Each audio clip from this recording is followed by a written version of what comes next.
We welcome you back to Budweiser Gardens right here. Another 401 doozy. The Windsor Express play the London Lightning, and I say good evening to you, my friends. This is Chris Croucher with Aaron Sanders. April Fools, I'm Aaron Sanders, that's Chris Croucher. But in all seriousness, Chris, Windsor Express, we go to them. This is their sixth game in the last 9 days, and we talked about it before the telecast. It could be a game of rust versus rest. What do you see from the Windsor Express as they keep on improving game after game? Well, for the Windsor Express, they're on a roll. They're playing great, but you have to wonder when tired legs might set in. You mentioned the 6 games in 9 days. That's going to make you tired. And so for them, it's going to be about showing a little bit of energy, but trying to conserve it. I think you're going to see them go down low and just try to keep things simple. They're not going to do a ton of running if they don't have to. And the other thing is they had to travel a lot, too. They had to go out east. That's a lot of time spent on a bus. And so you got some stiff legs, and you hope they don't show up tonight. And, of course, they played the Island Storm a couple of nights ago. They won that in overtime. It was Maurice Jones that did the business and kept them into it. Now we go into the London Lightning. And then, of course, the obvious news is Royce White isn't playing today. Can you clear that up with the folks at home? Well, what we know is Royce White's gone home to deal with a family matter right now. He's going to be a big loss for the London Lightning in this game, but obviously family comes first. Exactly. And they haven't played since they played at the Institute Sunday where they won that 140 to 130. But how do you see this London Lightning team faring out when it comes to against a really resilient Windsor Express team? Well, for London, you know Windsor's tired, and we mentioned rust versus rest. London hasn't played in a week. They can use that to their advantage, though, if they're able to just run the Windsor Express all game long. If they get out in transition, a game style we know they like, and get themselves a nice lead early, they can get themselves a nice head start. We know Windsor's a second-half team, but London's a first-half team, and they're going to run as much as they can and make those Windsor guys work. How do you tame the beast, Juan Patillo? He averages a double-double. Do you apply pressure to him inside, or you stay right ahead on him and go man-to-man? I don't know if you can fully tame Juan Patillo. He's pretty incredible, but I think you're going to have to bring in a lot of help defense, and if the if the Windsor Express make their three-pointers early, that's going to be a big game changer, because if Windsor does that, London has to respect that three-point shot, and they can't bring the help inside that they might like to do, considering they're going to be missing Royce White. So for Patillo, he could feast if his shooters help him out. If a guy like Warren Ward or Wally Ellenson can make those three-point shots, he's really going to set up his team for success. And you've seen the stat lines earlier, folks, with all the stats, considering pinning in favor to the London Lightning, but of course with the obvious attraction from the Lightning, and considering what the Windsor Express has, you could throw those stats out the window, because now it's going to be a pretty close game. London leads this series 3-1. Part 5 of this 401 rivalry this year, so check it out for yourselves. We got a doozy here at Budweiser Gardens. London Lightning playing host to the Windsor Express. We'll take care of player introductions and the national anthem, and then John Van Halling and Chris will be on the call. So we'll stand at attention for the national anthem, and then the starters when we return right here on Knoxroom.tv.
boys and girls, good evening and welcome to Windsor Gardens for tonight's National Basketball League of Canada game featuring the visiting Windsor Express and your London Lightning.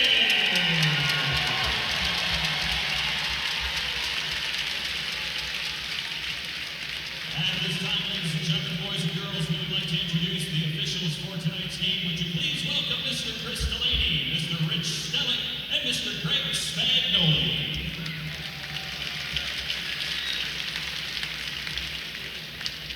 And now, ladies and gentlemen, boys and girls, we would ask that you please rise and remove your hats for the singing of the Canadian National Anthem to be performed by students from Knollwood Park Public School.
Okay, welcome fans to Budweiser Gardens. My partner Chris Croucher, I'm John Van Howling, and we're going to call the game for you today. Great introduction there, Chris. Really interested in some of the things you guys were talking about beforehand in the game. This is definitely a 4-1 matchup. It's a heated rivalry since the beginning of the league, already in the first year, and I don't think it's going to be any different tonight. No, this is a very heated rivalry. Also, because of the play styles, you'd like to see Windsor crash and bang, and you know that's going to rub some people the wrong way, and that often happens when these two teams face off. And it should be another interesting chapter tonight. Well, talking about rubbing people the wrong way, I'm not sure what number 2, DeAndre Thomas, former Lightning player, I don't know what he's doing there. Teams are on the lineup, out on the floor, on the foul line. He wanted to keep shooting his practice foul shots, but the London Lightning were standing on the foul line. I thought maybe something was going to happen there. I think he's already revved up for the 4-1 rivalry. Definitely some head games going on early with DeAndre Thomas there. Well, he always brings an intensity to the game, we know that, and he brings a big presence to the game and often has a big effect on the game. Sometimes the opposite effect maybe that he intended when he fouls out. But yes, missing the big guy for, of course, London Lightning. That is Royce White we're talking about. Away for family matters. Hopefully everything is well there, and he'll be back soon in the lineup. And of course, their starting point guard, Junior Cadogan, is out for a few more games, another game or so as well. So 2 stars out of the London Lightning, and Windsor is on a roll. Yeah, definitely not a good time for London to have to take on Windsor. It really is rough timing for them. Right now with Junior Cadogan out, and Royce White off to Minnesota, I believe. It leaves Doug Herring Jr. as really the only true number 1 ball handler for the London Lightning. Garrett Williamson can play some. He's pretty safe with the ball, but Doug Herring Jr. really the only true point guard or distributor on the team, so that leaves a really big hole in London's lineup. Yes, you're right. That's 2/3 of their assists, really, from those 2 players that are off tonight. Garrett Williamson can bring the ball up, as can Ryan Anderson, not true point guards. They do have a size advantage due to the London Lightning over the Windsor Express. Express are quick, good shooters, also in the league leaders in assists as well. Opening lineups are being introduced for Windsor at current time, and then London Lightning will be introduced shortly as well. Opening lineup for Windsor Express are Juan Patillo, or Patillo, we're going to say.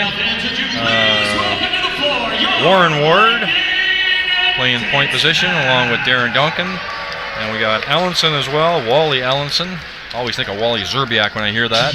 And Nick Evans, the big presence in the middle. So DeAndre Thomas is coming off the bench. And then we're coming up to the London Lightning lineup as well. So if you're a casual fan or a regular follower, this is a good game, a good litmus test, I think. I think Windsor has found their true form over the last 15 games or so. They started off very poorly, I think 3-10 or something, or 3-9. But they're 12-3 in their last 15 games, which I think is probably more indicative of who their team is. They're back over 500. And London's been on a roll all year. We're about at the three-quarter post time here in the regular season with the playoffs coming up in a couple of weeks. It really is starting to wind down. I think there's some more intrigue this year. Of course, not every team makes the playoffs anymore. That's right. And so what you're seeing is a lot of teams kind of frantically trying to fight for that last spot. Windsor and London, relatively safe, but Windsor still has some stuff to play for. They want to secure home court, at least for the first round. Another interesting twist to this game, London's going to clinch home court for the second round. They clinch the division if they win this game. Okay. So something on the line for them as well. A terrific record. Only 4 losses for the London Lightning this year, which is remarkable in any sport. It really has been kind of a blessed season for them. They've had a lot of things go right. They have dealt with adversity. They've had a couple of stretches where they had to play a bunch of games in a very short amount of time.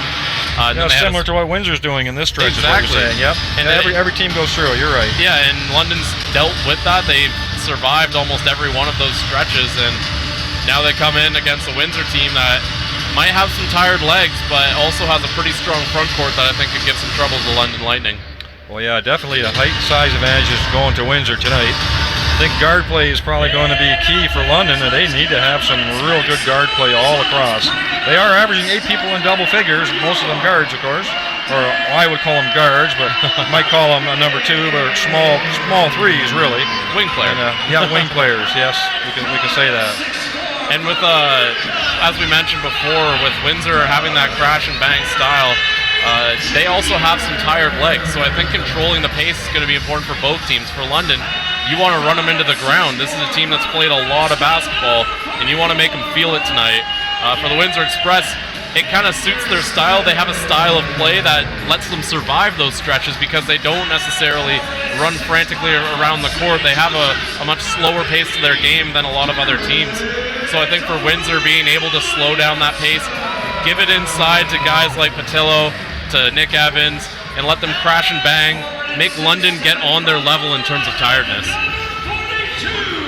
Okay, so looking at the London Lightning starting, Doug Herring Jr., along with Garrett Williamson, Julian Boyd, Ryan Anderson, and Marvin Phillips, normally first man off the bench, coming into the starting lineup. He does bring some size, and he can shoot the 3 when he's on. He can make those 3s as well, but he is definitely going to have to bring his physical A game tonight to match up with the Nick Evans and the Andre Thomases of the world tonight. Yeah, and Julian Boyd and Marvin Phillips both going to have to play different styles of games because they're going to have to spend a lot of their time on the interior. Because of the loss of Royce White, they're going to have to really try to battle those bigs. Windsor has that size advantage down low, so they've got a tough defensive matchup tonight. Well, it is a number 1 offense against a number 1 defense. I looked up the stats, and that's what they tell me. Offensively, 115 points tonight for the London Lightning, and defensively, Windsor's keeping their opponents under 100 points, down to 98, number 1 in the league.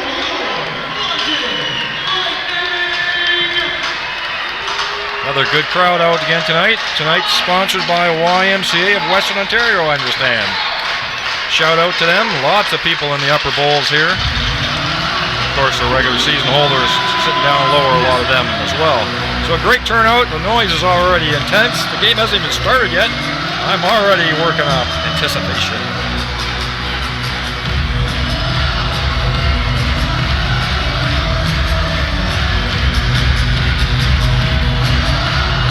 Julian Boyd doesn't even have his jersey on yet. Well, I would make it difficult for the refs to give him any fouls. We wouldn't know what number he was. We know who he is, though. I see he's got it on now. So it's like black versus white tonight. Home court wearing white tonight. Opponents wearing black. Windsor Express versus the London Lightning, number 1 and 2 in the division. Here we are with the opening tip-off. Boyd wins that easily over Nick Evans.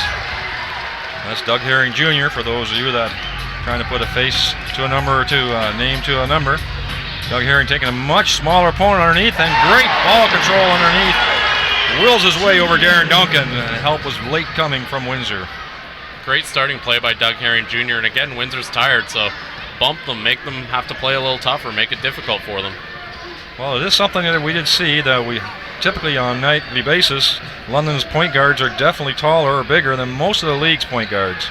Nice entry pass in for Nick Evans, a little too strong off the boards. He should have dunked that like he was in warm-up. He was just amazing in the warm-up. I didn't think he'd get up that high. He should have went up with force that time. The baby shot rolled off the rim. This is Anderson up top. Again, looking for the mismatch. It's Doug Herring, reaching that time by Darren Duncan. That is going to be a difficult matchup for him if they're going to leave him one-on-one in the post. And Darren Duncan's the guy they run a lot of their offense through, so you got a foul on him early. You've shown that Doug Herring Jr. can take it to him a bit. So if I'm London, I keep exposing that mismatch. Ball up top to Julian Boyd. He likes that three. He lets him sit there and shoot it. Unable to convert that time. That's one of his favorite spots on the floor, as we well know, watching him on a weekly basis here at London Budweiser Gardens. Early 2-0 lead for the Lightning. Early steal for Doug Herring, again using his height advantage to steal that ball. Up top to Marvin Phillips. Pulls it back. Ryan Anderson, the leading three-point man in the league. Nice little pass to Julian Boyd. A good little control, able to keep it in. Keep his composure over a much taller player. Little soft jumper.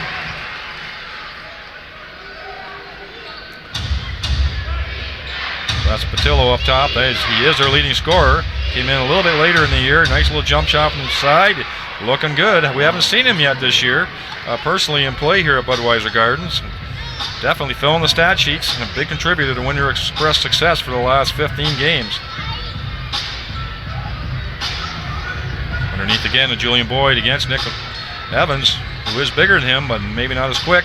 Garrett Williamson just forcing his way, muscling his way into the backboard. Softly off it goes. Great aggressive cut there from Williamson. He's a guy who has that quick first step, and it just gets him right around a defender. They got Patillo way high instead of looking underneath for him. It's a long three-point attempt, that time by Darren Duncan, unable to convert. So far, they really look out of sync, the Windsor Express, in their offense. Up top again with Herring.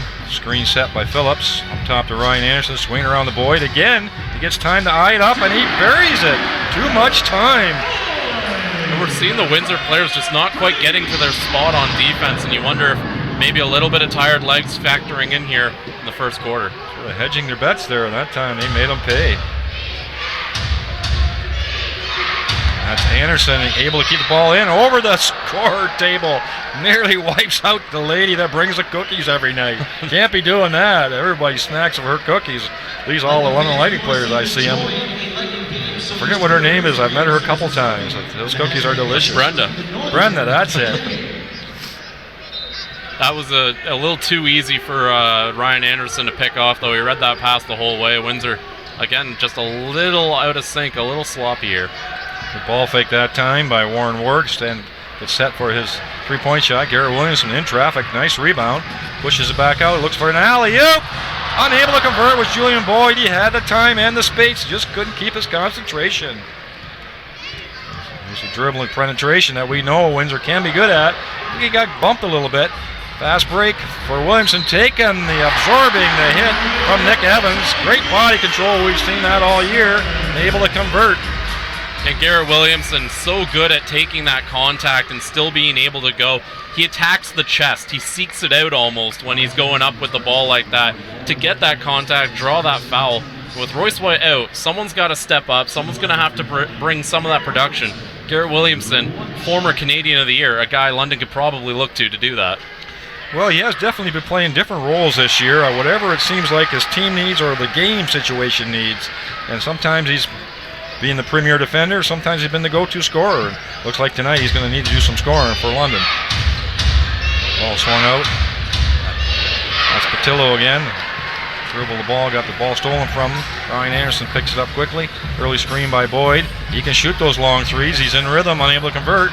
London looks like the much quicker team tonight at the moment. A little scoop underneath. I'm not sure that's going to be off. That's going to be off of London. That was Herring Jr. fighting for the rebound. A little bit out of control that time with that scoop shot. I actually like the idea to attack, though. He just didn't get that step on Nick Evans. Nick Evans did a really good job defending there. Ellison with the ball up top. We haven't seen any shot attempts from here. He is a good three-point shooter. Evans with a high screen again. This is his three-point attempt. Left-handed, Nick Evans high up there. I told you he could get up there. He blasts it back out, and this is to Patilla. That's going to absorb the contact, but unable to convert. That's going to be a foul on Julian Boyd. That time we see the first instance of really Nick Evans using his power and strength and leaping ability to keep that ball alive. For second attempt for Patillo to go to the line. Juan Patillo, since he's been on the team, has become their leading scorer at 16 points a game. You know, he's really been a huge, huge addition to this team as well. As Aaron Sanders was mentioning when we were talking earlier, with Patillo, they won 6 of his first 9 games as a member of the Express. And obviously the numbers say it. He's a big part of this team, and averaging a double-double is a pretty rare feat in this league. That's right. He's their leading rebounder as well, as I look down the list here. 10 game. And again, easy to the hoop. A little too much finger roll that time for Williamson. Rolls, bounces right back out. Trying to keep the guard in front of him. This is Warren Ward getting his second chance. Good open look that time. Able to convert his 3. They do have three-point power as well. Do the Windsor Express. They have a good balanced team, and it looks like they're starting to get their rhythm back in offense. That looked like a foul there. No call by the referee standing right there. Julian Boyd underneath with Patillo. A long shot for Williamson. Unable to convert. That's not his shot, and I think that was just because they were worried about the shot clock. Again, trying to keep the ball handler in front of him. Reaching foul that time it looked like, not called. Difficult with Darren Duncan when he has the ball. When he's off the ball, it's a little different story. Like a holding foul on Marvin Phillips, trying to keep up with a much quicker player. That was a definite mismatch for Darren's favor that time. And Windsor did a good job identifying that mismatch, running an ISO so that Darren Duncan could try to take him one-on-one there. And again, Marvin Phillips, no choice but to just kind of hang on. Hey, Criswell in the game now. That's Tony Criswell for Marvin Phillips. He'll be guarding Patillo. Warren Ward trying to set up his man. Up top it is. Throws it underneath to Nick Evans. Can he muscle it in? Just in time to beat the shot clock. Great entry pass that time by Warren Ward. The game slowed down to a bit of a crawl here. It's Doug Herring Jr. again trying to get to some penetration, unable to go. The Criswell swings around to Williamson. He's driving to the hoop. Julian Boyd again with time up top. Looks like a bit of a fadeaway that time, and Anderson picks it up that time. So gives it into Criswell. No hesitation in shooting from the London Lightning. Working hard on the rebound was Boyd. Again, a freebie for Doug Herring Jr. Unable to convert as well. 3 wide open shots. Unable to convert. That's just some tough luck there for the Lightning. Some beautiful looks that just don't sink. Again, game slowed down a bit here. Darren Duncan with the ball up top. This is Warren Ward. Behind the back pass. That's the dunk I was talking about. I can't believe that sprung back out for Nick Evans. I think he was expecting more contact. Doug Herring Jr., he's a man riding his hip. Does the right thing, takes it to the hoop and gets the call and throws the ball in the air. So he's going to the foul line. You know, that Nick Evans missed dunk there, the defender was coming in. I think Nick Evans was trying to adjust for contact. Instead, he was so worried about the contact, he didn't think about putting the ball in. Well, the Windsor's come back. They were down 12-2, a 7-0 run here for the Windsor Express.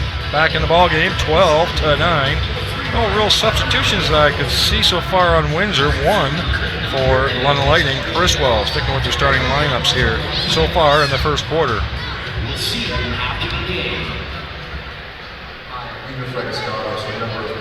So far we haven't featured Juan Patillo other than his jump shot softly. I haven't seen him inside too much or crash the boards. It's been fairly well focused on Nick Evans, Darren Duncan, and Warren Ward. Those are the 3 primaries so far. Just like Aaron had talked about when we were talking about the game before, says they have a good combination, those 3. I think he mentioned Tony Bennett as well in that mix. They seem that that sort of core group had a real good mix going.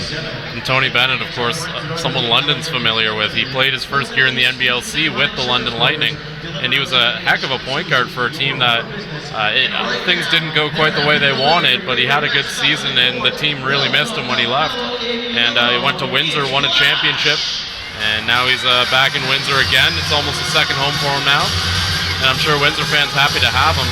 He's so versatile in the fact that he can play shooting guard, point guard. He can play any position really, and you don't feel bad having him there. So he's done a good job fitting in with Windsor, and I know Bill Jones likes to use him a lot of different ways.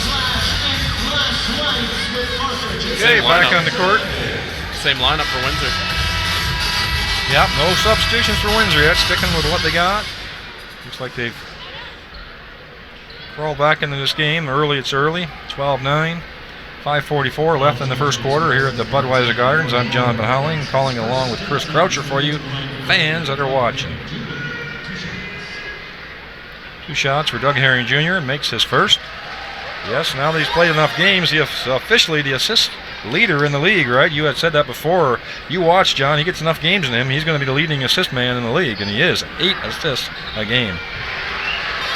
And really, he's been a huge spark to this team. He didn't come in right at the start of the year, but he fit in almost perfectly right away. And he's actually twice in his time with the Lightning set the single game assist record for Lightning history. Wide open shot for Ellenson, who we said could make it. I'm going to be careful I don't call him Wally Zerbiak one of these times, but that's what he reminds me of. You know, with Ellenson, we mentioned in the pregame, if he gets those threes going, that's going to open up a lot inside for Patillo and Nick Evans, and you can't let that happen. It's Criswell with a turnaround jumper, a bit of a tough jumper over Evans right in his face that time. Here's Ward with the ball, a quick three-point shot, must be feeling it. That's Nick Evans again, reaching from behind, trying to keep the ball alive. We got Friesen in the game now as well. Joel Friesen, he's made over 63s this year as well, looking at the stats, unable to convert. That was a quick shot again. I don't know if London's trying to speed up the game or not. Great hands on defense by Doug Herring Jr. that time. The ball's kept alive. That's Kyle Johnson with the ball. Some more substitutions for London. As we said, they have 8 players in double figures. The coach feels free to mix and match all the way down to player 9 and 10, really. And it's rare that you'll see a London player near the top for points per game in the league, but that's because they have so many weapons that they don't really need to lean on anyone in particular on any given night. They usually have someone else ready to come in. Singleton's in for Julian Boyd. So we have Kyle Johnson in as our sub. Criswell, our new come in. Friesen come in. The only one that's starting yet is Doug Herring Jr., and we expect to see him a lot tonight, being the primary ball handler. I don't know if anyone in NBL's played a full 48 minutes, but Doug Herring might be looking at that kind of a night tonight. This is Patillo, the ball, nice little crossover dribble, high arcing jump shot. That's twice now from about 15 feet out that he's made that jumper look easy. Tie ball game, 14-14. It's Kyle Johnson. We know he went over for over 50 points one game this year. Nice driving layup by Joel Friesen. Tough shot, too. Evans setting a big screen up top. Bit of a moving screen, it looks like. He's got Herring Jr. on him now, looking for the mismatch. Looks like they can't get that all rotated to him. When you have that. Yeah. Long three-point attempt. Not a real good look at it that time by Tony Bennett. Friesen driving to the hoop. Unable to convert. Took the contact, but couldn't keep the ball. Looked like he lost it on his way up. It looked like London intentionally driving it hard to the hoop, maybe trying to get the big guys into foul trouble, negate that advantage. Nice soft over sort of behind the head by Maurice Jones, the smallest player on the court, number 11 if you're looking for him. Herring Jr. again with the mismatch. Looks like Singleton's also has a mismatch down there with Bennett on him. Herring driving to the hoop. Looked like a reaching foul from behind that time. I think it's going to be called on Maurice Jones. Shooting two, they're calling it as well. Yes, going to the line is Doug Herring. And here comes the aforementioned DeAndre Thomas. I don't know what he was thinking there, buzzing around the lineup of the London Lightning when they're just getting ready for the national anthem, but he was in there stirring up the pot. We'll see how he plays tonight. He has played some terrific basketball over the years, but we have also known him to lose his temper a few times as well. He's definitely a game. I don't want to say he's a game breaker, but he's a guy who can really alter the course of a game. He's someone who can just kind of impose his will on it a bit. He already bumped Marvin Singleton. He's maybe 5 seconds onto the court there. Criswell is guarding DeAndre Thomas. He's looking for the mismatch underneath. Now a big mismatch there. Criswell back on him. Big size difference though on there. Let's see how much they look for him. This is Maurice Jones up top looking for the screen from DeAndre Thomas. Thomas rolls the basket, gets good position underneath there. That's a great rebound by Doug Herring Jr. in traffic. Pushing the ball to Kyle Johnson for an easy layup that time. Nice play there. Good recognition by the London Lightning to make that cut. Beating Windsor down the floor that time. Jones with the ball up top. Throws it off to Bennett, number 5. I love that jump shot from Juan Patillo. Silky smooth. Silky. He's almost brought some of that offense that they lost when Chris Commons went to Niagara. Patillo bringing a bit of that game back. Criswell up top. Johnson. Kyle Johnson, that is, who we said had scored over 50 points in one game this year. We haven't seen that, of course, since, but he has been a regular contributor off the bench.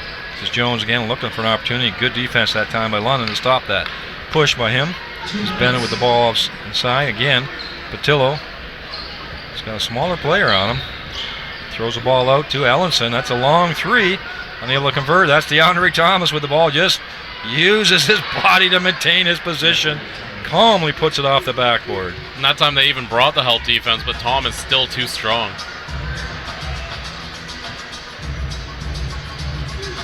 Johnson up top. Looks like they're trying to post up. Doug Herring Jr., a little bit of an early shot that time by Johnson. Herring had posted his man up, which was Maurice Jones. Quite a size mismatch. He didn't see him that time. Jones with the ball up top. Herring goes underneath the screen, trying to keep him in front. Reaches in, creates the turnover. Criswell trying to save the ball in. Looks like Windsor just not able to hang on to this Juan Patillo. I think those fans right in front of where Patillo stopped pretty thankful.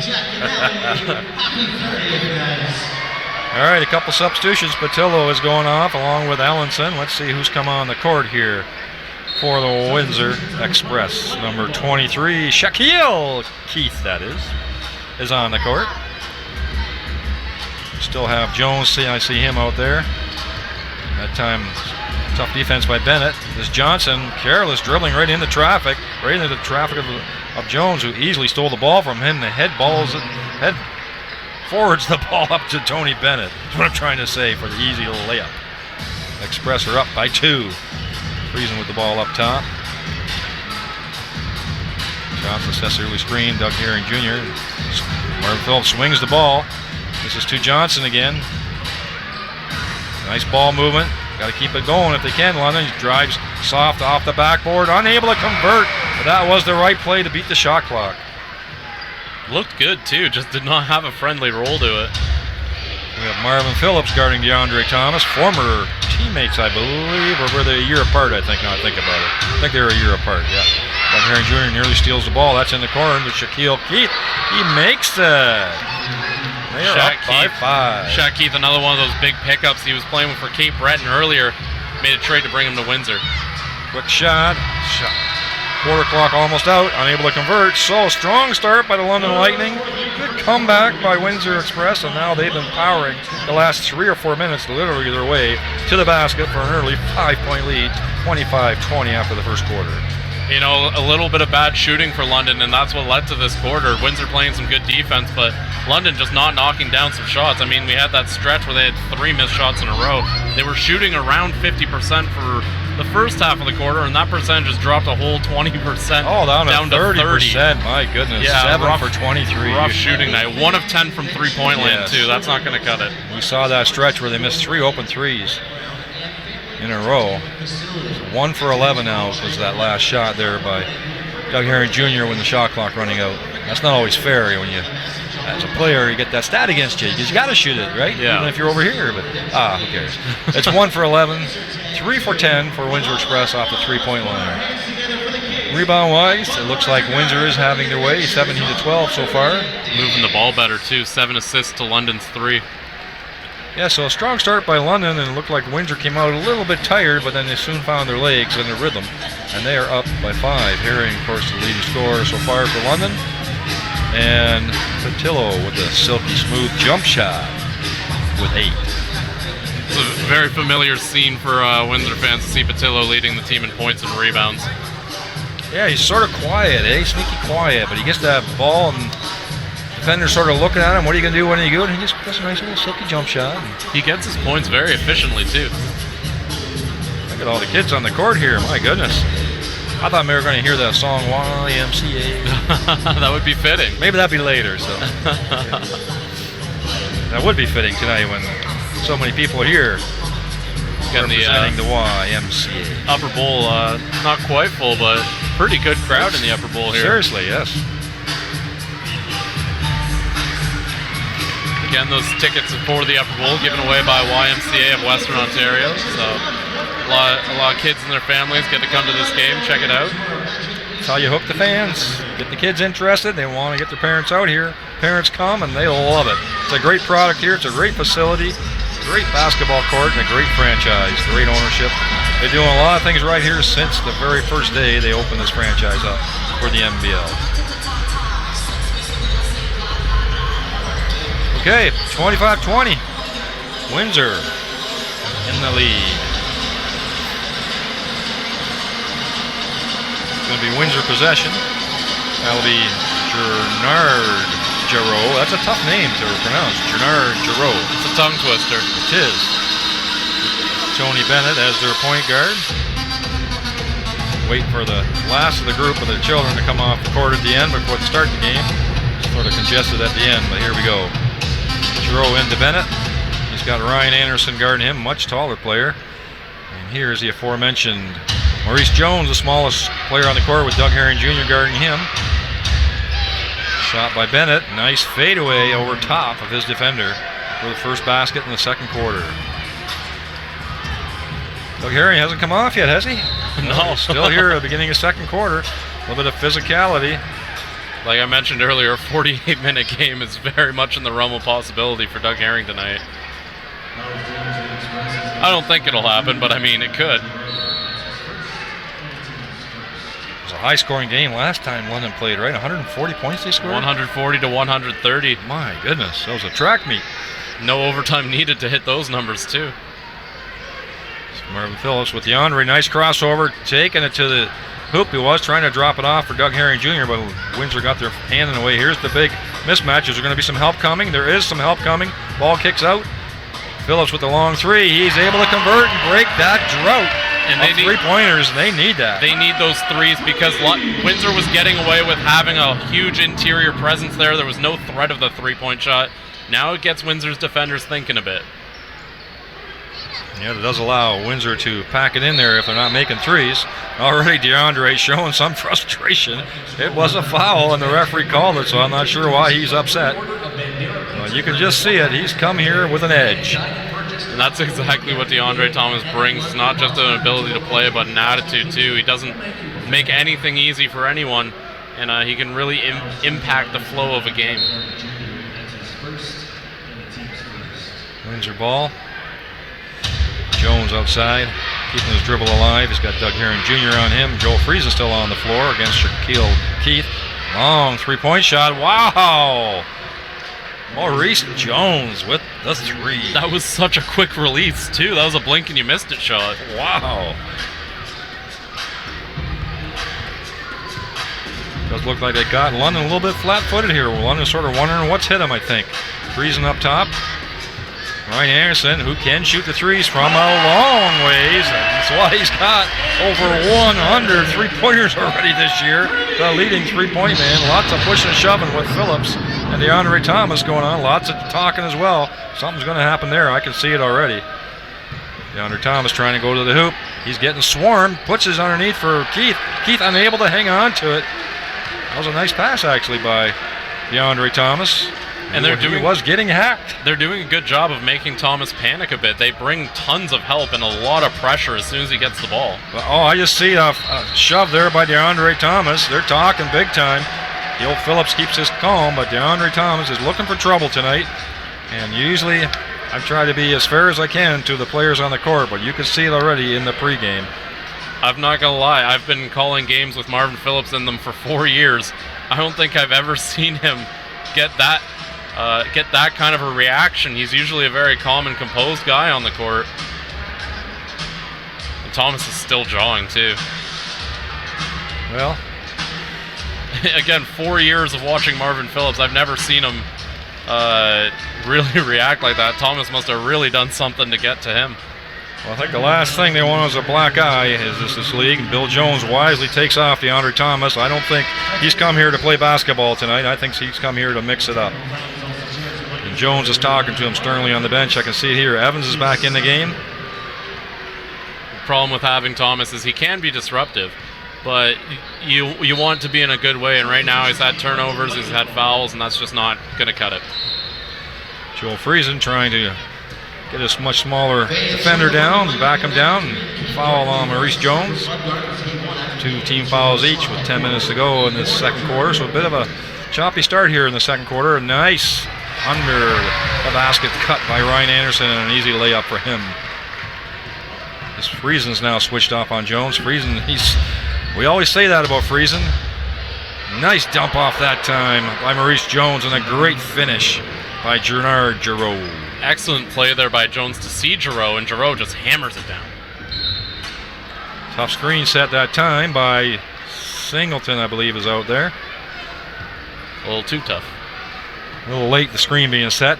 The defender, the person with the ball has to cut a lot closer to your man setting the screen. You can't allow your man to try to slip in between, and you just gave him too much of a gap. Singleton had to slide over and give him sort of that hip check, which is illegal.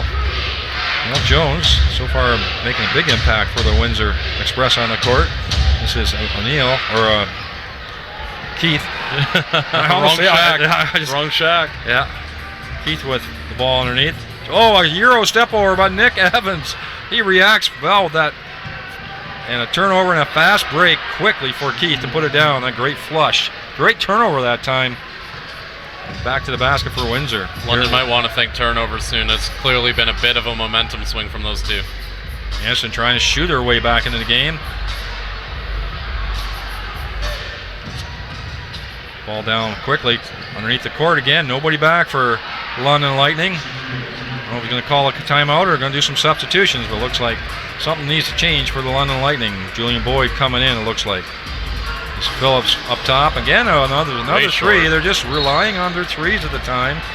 This isn't the type of team you can chuck your way back into a game against. I think Coach Julius is going to have a couple of things to say when these guys get to the bench. Very little ball movement that time, or passing side to side by London Lightning, and a couple ill-advised threes, and their percentage has not been high so far. And ball movement's important because, as my brother said back when we used to play, moving the ball gives it energy. So that energy, if you move it a lot, it's going to have a ton of energy and it's going to go in for you. It just opens opportunities. So first look at Marcus Capers, number 4 for London Lightning, coming in to bring some defensive presence as well. He's going to tasked with the difficult task of guarding Maurice Jones, quickest man on the court.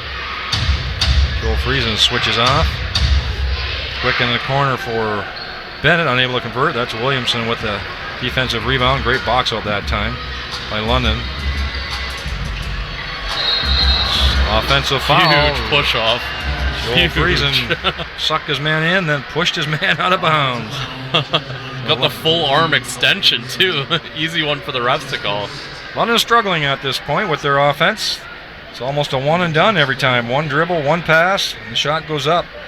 And we haven't seen much consecutive passing going back and forth in any possession. Bennett with the ball. Tony Bennett, not the singer, the ball player. Guarded by Ryan Anderson of the London Lightning. Evans with a high screen up top. Boyd has to switch. So now we have a bit of a mismatch. And Bennett tries to take advantage of it, and he makes that from the Budweiser Garden logo That is NBA plus. My goodness. Windsor doing all things right, and everything's happening for them right now. Here another three-point attempt, but he is wide open this time. And Friesen going over top of the much smaller player, Maurice Jones, doing a good job boxing out the much taller man, Joel Friesen. Friesen didn't know what to do. He could not get to the rim without fouling Jones. Yeah, I think London made all their substitutions, getting guys like Friesen, Williamson, Anderson in, thinking they might be able to put in a big lineup and see if they can take advantage of that against Windsor. But Windsor's little guys, Jones and, well, they're not exactly little, but Tony Bennett as well, the two smaller guards, compared to who London has out there, really stood strong. Well, we've seen it all year. London does have a tall set of guards or ball handlers all over through the lineup. Well, the rest of the league doesn't seem to have as many of those size, but like I said, a true point guard, London really only has one tonight. Junior Cadogan is the other one who is injured, so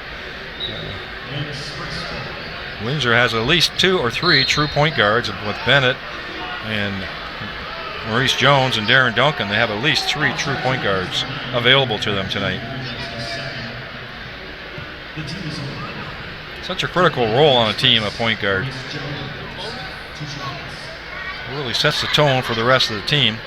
Jones makes his first foul shot. They're widening their gap to 40-28. London's on a scoreless drought. You know, going back to the point guard thing, we've seen all the successful teams in NBLC usually, historically, have that guy at the point who's a clear guy for it. Looked like a set play that time, and that's for Marcus Capers. 2 passes, and the ball's down the court and in the net. They break their drought, 41-30 for the Express. See if Capers can bring some energy and he can contain Jones. Quick double team. Jones able to convert. Steal that time, not able to convert a pass. Leading into Capers again. And that looks like a hard collision for Evans. I think Capers mistook Evans losing his balance for some personal foul there, but Nick Evans was just going for the ball and lost his balance completely. Hopefully Evans is okay. He crashed very hard into that stanchion. Yeah, we saw that happen to him earlier in the year too, where he took a really hard hit off the stanchion. Luckily those things are padded, and it looks like the padding did its job. But again, London pushing the ball, creating a double team, that time on Jones, who created the turnover. And a quick, fast break again to Marcus Capers, who just had his head down, going hard to the hoop. Not sure what Nick Evans was talking to the ref about there. Very much a foul on him. I think he was just concerned about Capers' reaction. Okay. I think that's what he was trying to get at. He put his hand up as if to say my foul, but he did it like kind of sarcastically. So Capers makes his foul shot. 10-point game, 9-point game. Well, so far Capers has contributed so far on his defensive end as well as the offensive end. Capers looking for an opportunity to work his way into the lineup with a few more minutes. Looks like a great defensive work by Garrett Williamson. His lateral movement was exceptional that time. He stayed ahead of Keith. What I like here, the refs are consistent. Joel Friesen did somewhat similar. Someone just got a tactical there. Think it might be on Keith, you're thinking? Not quite sure. We're going to have to hear from the PA. Yes, he has. That was Keith. Upset about that call, but Williamson earned it with his hard defense. Anderson at the line. Bit of a comeback here, cutting it down to 7 points. So far, there's been 2 big momentum swings here. First 4 or 5 minutes for London, the next 10, 12 minutes for Windsor, and the last 2 or 3 minutes again here for the Lightning.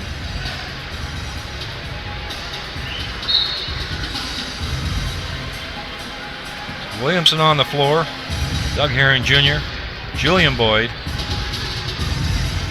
Ryan Anderson, and Marcus Capers.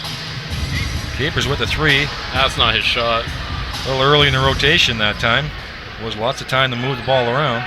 Very ill-advised. Jones spending a lot of time on the court with Bennett. They've done a good 1-2 combo, have those two. That was a pushing foul that time by Capers. Bodied Bennett, who had beaten him off the dribble. You know, we talked about how Windsor's been tired. They've had to play a lot of games. this is really good for them right now because they've been able to rest Juan Patillo a lot in the second quarter. They can keep him fresh for later in the game and still maintain that lead. That's a pretty impressive second quarter for them. Yeah, they have Giroux along with Evans out as their two bigs, and Ellison as their shooter, and then two true point guards, I would call them, in between Bennett and Maurice Jones. I'm all saying this because and Darren Duncan too. Yeah, so we're looking forward to the playoffs, and of course there's been a heated rivalry between these two in the playoffs. But at Windsor, I'm really impressed with their play tonight. Especially they're looking at their record, 12-3 in their last 15 games. Had a 6-game winning streak snap the other night. But it looks like the pieces are coming together for Windsor. They're going to be a formidable opponent, even though if they are only one game above 500. Boyd, tough jump shot that time over Nick Evans. Shot clock was running down. Jones with the ball again. There's a mismatch that time. Boyd on him. Little step back. Great crossover dribble. Unbelievable ball handling. And Evans with a sweet jump shot. Set up by the point guard. Again, running the floor. That time Capers keeping his control that time. And Evans trying not to get the foul. Avoided contact. It's tough screen by Evans at the half court. This is a physical game no matter what you're thinking. Down in the corner it is. Great ball fake and a spin move by a little guy. I tell you, he plays with a big heart and got a big game. I don't know if he's 5'7" or 5'8". He ain't much bigger than that, but he's got a terrific ball game. And he knocks the ball off of Ryan Anderson's hand. Turnover that time. The end of the corner it goes. Williams with a reverse layup. It rolls out on him. He's unlucky to convert that. That was a good comeback that time by London. Again, Jones just unable to, cannot keep track of him, can the London Lightning. Now it's going to be knocked out by Bennett from behind. But London struggling with that matchup with Jones, Maurice Jones. He's creating all kinds of havoc with his dribble penetration, going to the hoop, as well as his timely passing. His sheer speed alone is making it difficult for London. He's done a very good job defensively. London hasn't really been picking on him so much on the defensive end because when you have a smaller guard like Jones, it's almost a double-edged sword. You get that speed boost, but you usually give up defensively. Luckily, Jones has been playing well enough defensively that they haven't had to worry about that. Well, I think you're right. I don't think London's really identified it well either. No. They're shooting the ball early in the shot clock, early in their possession. They're not looking to work it down under, where I think you're right.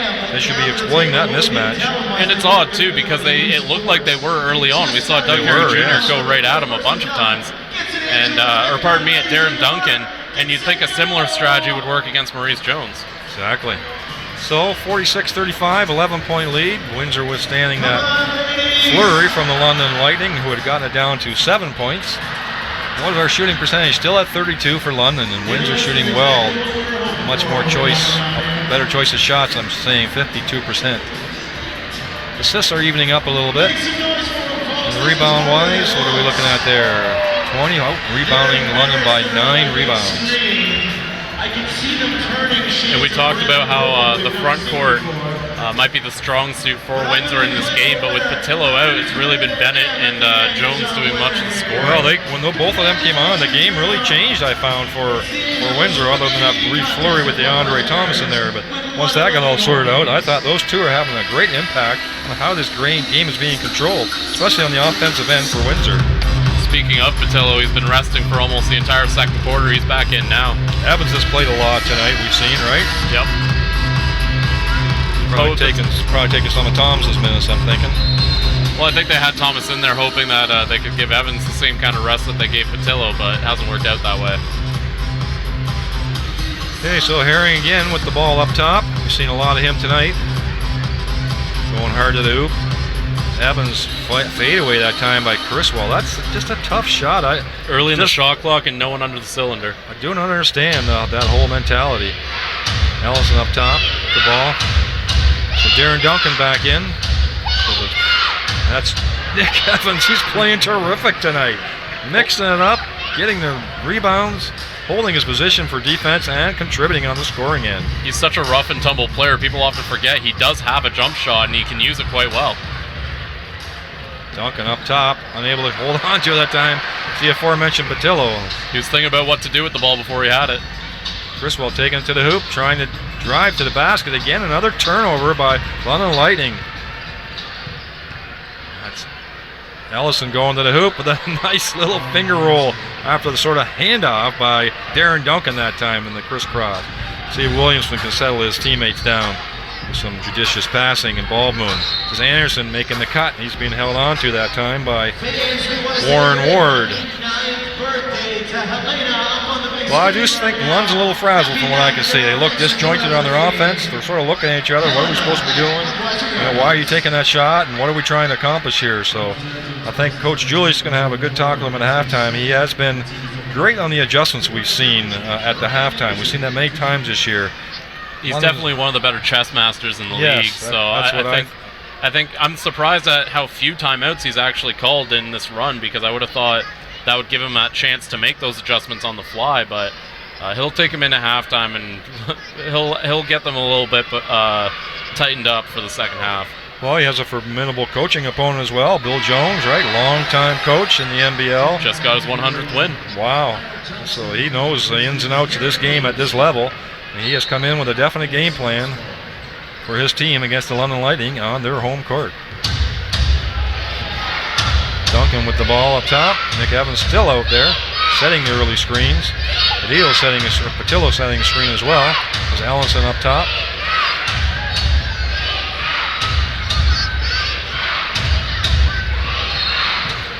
Holding foul that time. Again, quickness seems to be troubling the London Lightning. Quickness at the point guard.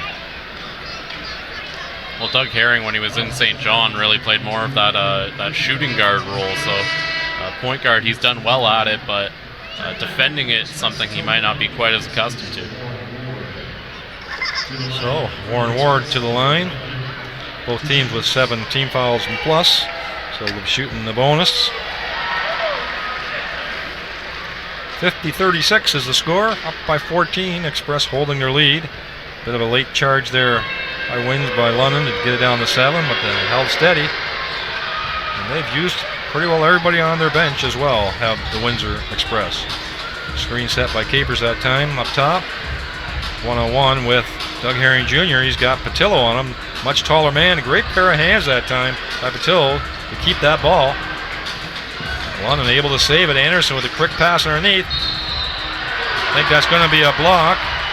Would have been a nice no call. It was a great little underhanded pass for that slam dunk. That doesn't count.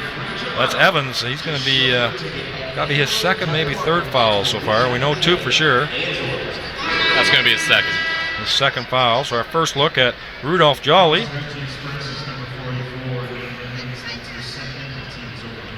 Coming in for Nick Evans. 3 minutes to go. I'm thinking Evans won't be back in this half anymore. Like DeAndre Thomas trying to be a good teammate, picking up the sweater off the floor and giving Nick Evans a towel. So I'm wondering if he's trying to make some amends down on the end there, because his teammates do count on him. He is a big part of that Windsor Express team, but not contributing so far tonight. Capers makes them both. 51-38, 13-point lead. Duncan with the ball on Doug Herring Jr. is going to match up all night. Bennett back on the floor as well with Patillo. Bennett looking to set him up down the corner. Quick double team that time, but they back off on it. There's going to be a turnover if London can get a hold of the ball, and that's Ellison. It's going to be a jump ball, I believe. That should be London possession. So a quick double team caused a little bit of a turnover that time with Patillo. He didn't have good grip of it that time. London with the ball with 2:43 left, down by 13. What kind of a push can they make before the end of this second quarter against a Windsor Express team that is playing well? Looks like he lost the ball out of bounds, did Doug Herring Jr. I know it's a lot of turnovers we've been calling. I'm not sure what their turnovers is up to, but it's somehow Windsor has more turnovers than London. I think there's been a bunch missed there. It's 7-5 right now. 7 for Windsor, 5 for London. Well, there are also a lot of ill-advised shots, which shows in the shooting percentage. So maybe that's what we're sort of thinking. 30% still shooting for London Lightning in the first half. That won't win you very many ball games.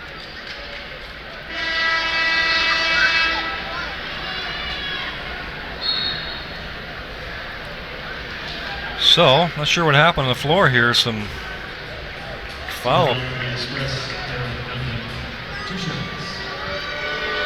We have a technical foul call down there that we missed while we were talking. Looks like it, or at least an unsporting. Can't be a technical because then Windsor will be getting the ball on the sideline, so it must have been a foul away from the ball that we missed. Makes the second one. Garrett Williamson back on the floor. He's been playing quite a few minutes as well, along with Ryan Anderson up top. Aggressive defense by Bennett that time, trying to slap the ball away. Criswell sets the early screen. I don't know how Anderson got that ball back or he got the shot off, but that time Capers sticking with it. He's been contributing offensively. Gets that offensive board to tip back in. He's been on the floor. He hasn't come off since he's been on the floor nearly the beginning of the second quarter. Coach looking for a spark from somebody. Down by 12, we're Lightning on their home court in front of a big crowd. That time, some defense that time, a little bit of a foul or a body, but no foul called. Anderson stops for the three. He likes that spot, and he makes it. Crowd's back into it, getting some momentum. This is a good start here from the London Lightning. They still have a long way to go. See what Windsor can respond here. Patillo setting this early screen is Bennett. Here comes a jump shot again by Patillo. Did he make it this time? No. Cut the rebound by Jolly. Gives a bounce pass, which Patillo's unable to hang on to. London, five guys fast breaking, slow motion fast break. And Kyle Johnson puts it down, and they make a bit of a flurry there in the last minute to cut it back to 7 again. Windsor's going to have to use a timeout right there. Huge run by the London Lightning, gets the crowd back into it, gets a little bit of something to build upon that they kind of were missing throughout this half. Well, we know London's got lots of firepower. They are missing 2 of their star players. Anytime you don't have a Royce White, who's sometimes averages a triple-double, you think. But anyway, he's one of the leading scorers on the team in the league, number 10 in the league, number 3 in assists in the league, like for a big guy. And then your primary ball handler, Junior Cadogan. Well, with Cadogan going out and White, it's not even just the production, but simply the burden of running the offense. There's not too many people that are left for it to fall on. So again, we've seen Doug Herring having to carry a lot of that load in this game. I agree. Their offense does look disjointed, does London. They started off the first few minutes looking pretty smooth, but since that time they've really struggled, and whereas Windsor has been the opposite. And there's a noticeable drop-off when Herring's not in the game. They don't have that reliable second guy to handle the primary ball handling. That is so true. It's almost like the ball doesn't move. No. Right? Everybody's sort of stuck. Well, I got to do it myself. It's a lot of catch and shoot. Ball always moves faster than the defense. Okay, down to minute 17. Bit of a push that time with the London Lightning down by 7 with the Windsor Express. I think this is the real Windsor Express, I think, that we're seeing now instead of what we saw at the beginning of the year with their slow start. This is a team that other teams are going to be seeing in the playoffs. Well balanced, bigs and smalls, gritty and tough to play against. It's their possession with a minute to go. Darren Duncan with the ball up top. Between him and Jones splitting a duty at the point guard. Defensive well done so far by London. Johnson can't keep Allison from getting to the hoop though. A little strong it is. This is Johnson pushing the ball. London trying to run it out. Capers swings it across to Anderson. Got Duncan on him. Much smaller player. What will he do with it? He's going to try to get to the hoop. Oh, that's a tough shot. Great defensive play that time. And good follow-up that time by London Lightning. 2 or 3 players with Anderson. He was put into a difficult position off of that dribble. Windsor done good putting him out. They did not. We're not able to keep London off the board. That's 2 possessions in a row now that London's got multiple rebounds. Capers the last time, and that time Criswell putting the ball in. So Kyle Johnson got a foul off the ball, looked like a holding foul on Ellenson. So Ellenson's going to the line. They have it cut down to 5. Ellison at the line. Misses the first one, gets a big jeer from the London Lightning crowd. Lots of kids here today, thanks to the YMCA. Looks like they're enjoying themselves. And he makes the second one. 27 seconds left. 24-second shot clock as well, so there will be time for Windsor to get the ball after the shot from London. London look like they're trying to set up, eat as much time as they can. This is Williamson trying to get it to Anderson. Look like Bennett's reaching in quite a bit there. He's been careful. He's not going to call for a foul. Again, turnaround dribble by Anderson. Looked like good defense by me from Windsor that time. But Giroux's going to get called for the reach-in. I thought he might have had all ball that time. Anderson again put into a difficult position on that spin-over dribble. Windsor anticipating that twice in a row now, but he is going to the foul line. Did get rewarded by the call. Down by 6.9 seconds to go in this second quarter. Anderson gets a cheer from the crowd for making the first foul shot.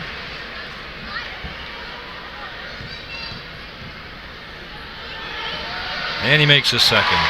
So converts them both to cut this to a three-point game after all is said and done. It's really only a difference of a three-point shot. Was Ellison take it? No, he takes it to the hoop.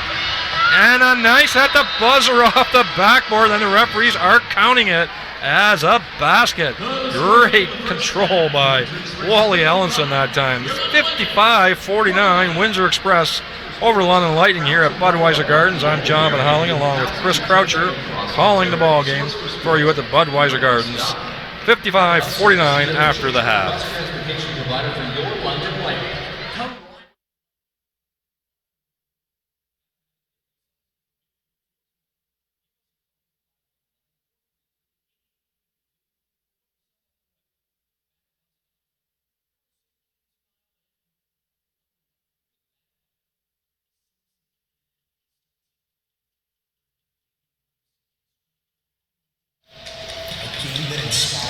55-49 is the score at halftime. Windsor Express with a 6-point lead at halftime.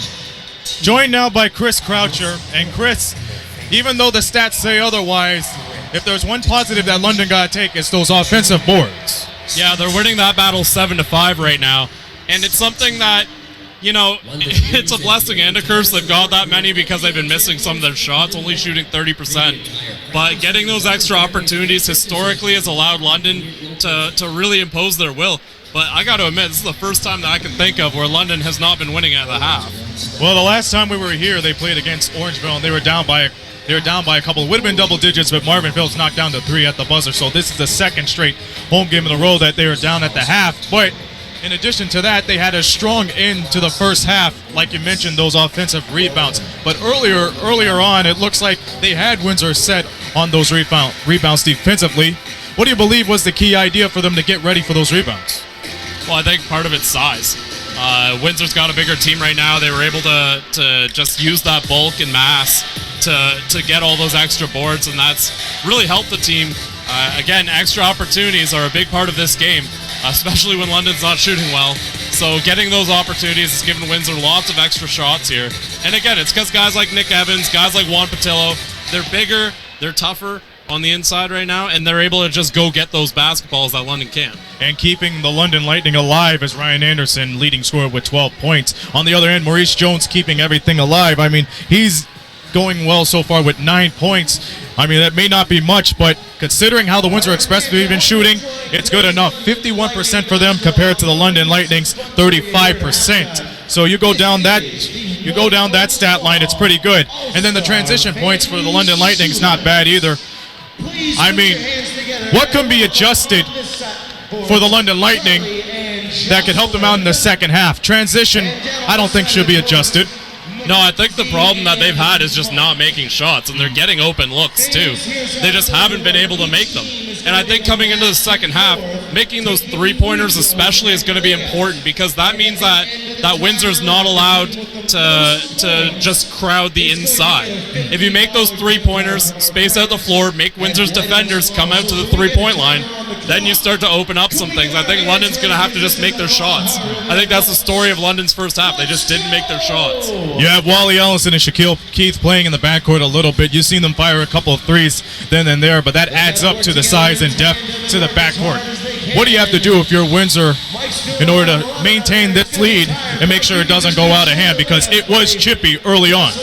I don't honestly think there's a ton that Windsor needs to adjust. I think it's keeping on with that play style that they've had all game. They've done a great job inside. They got to rest Juan Patillo for almost that entire second quarter. Right. So for Windsor, it's stick to the game plan you had because it's working right now. And that's the story right here at Budweiser Gardens. The only game that is out of here is Niagara River Lions playing against the KW Titans, and they are at halftime right now. Lions leading 46 to 38, and this is a classic 3 versus 4 battle. How crucial is it for these two teams to play as hard as they can in order to preserve a playoff spot? Because a moment ago, the River Lions were in the cellar, but now they're moving up to 4th place. Well, again, the fact that a team gets eliminated from playoffs, that if you come last, has changed the outlook of every conference matchup right now. And every single game, considering how often these two teams play, is going to mean something. So for the Titans and for the River Lions, every win is absolutely crucial because it's not just one step back. They play so often against similar teams that it's another step forward for almost all of your opponents. So for Niagara, they lost to KW not that long ago, their last matchup, in fact. You can't let that happen twice because that's just going to put you way too far back. And plus that adds up to the tiebreaker situation too, because if there is a tie, of course, you go to the tiebreaker, see how many games you won against each other, so that's pretty crucial. If you're KW, how do you stay level-headed and make sure you don't let all these distractions go to you? Because, you know, there was a time where they had to serve suspensions, few players left and few players come in. So what has to be the strategy for them to maintain 3rd place? Well, I think for KW, one of the things that actually works in their favor, compared to Niagara, they haven't made that many changes. They got AJ Davis back. They've got a lot of guys who have played together and played well together this season. So I think that consistency, that stability, and that familiarity is really going to help KW down the stretch. And let's see how stable this game goes. 55-49 at the half. Windsor Express takes the lead. We'll step aside now, have a few commercials. We should be back in the second half in just about 9 minutes. So stand by, and we'll see you at the second half.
Hey, welcome back, sports fans. Budweiser Gardens between this 401 matchup. I don't know what, we got to give this a nickname of some kind. I don't know, I believe it's the Battle of the 401. No, but that goes both ways, the 401, right? It's going back, so we got something between this Windsor, London. We're gonna come up with it, okay? I don't know if we'll come up with the end of the game, but I'm it's gonna work on that right now. I'm gonna write ideas. All right. Okay, and you give a thumbs up to the one you think is the Okay, winner. well, I'll do that. 55-49, I'm John Van Houweling, along with Chris Croucher, calling this game from Budweiser Gardens here in London, Ontario. Beautiful Sunday afternoon. The temperature's gone up about 5 degrees in the last 4 or 5 hours. The sun comes out. What a difference. So Windsor playing well. Is what we were talking during the halftime. They're making some good shot selection. Shooting percentage for London, very low. A lot of ill-advised threes, and we'll throw those stats out to you over the next few minutes as well. But still only a 6-point ball game in the end. And it's going to be Windsor possession to start the second half.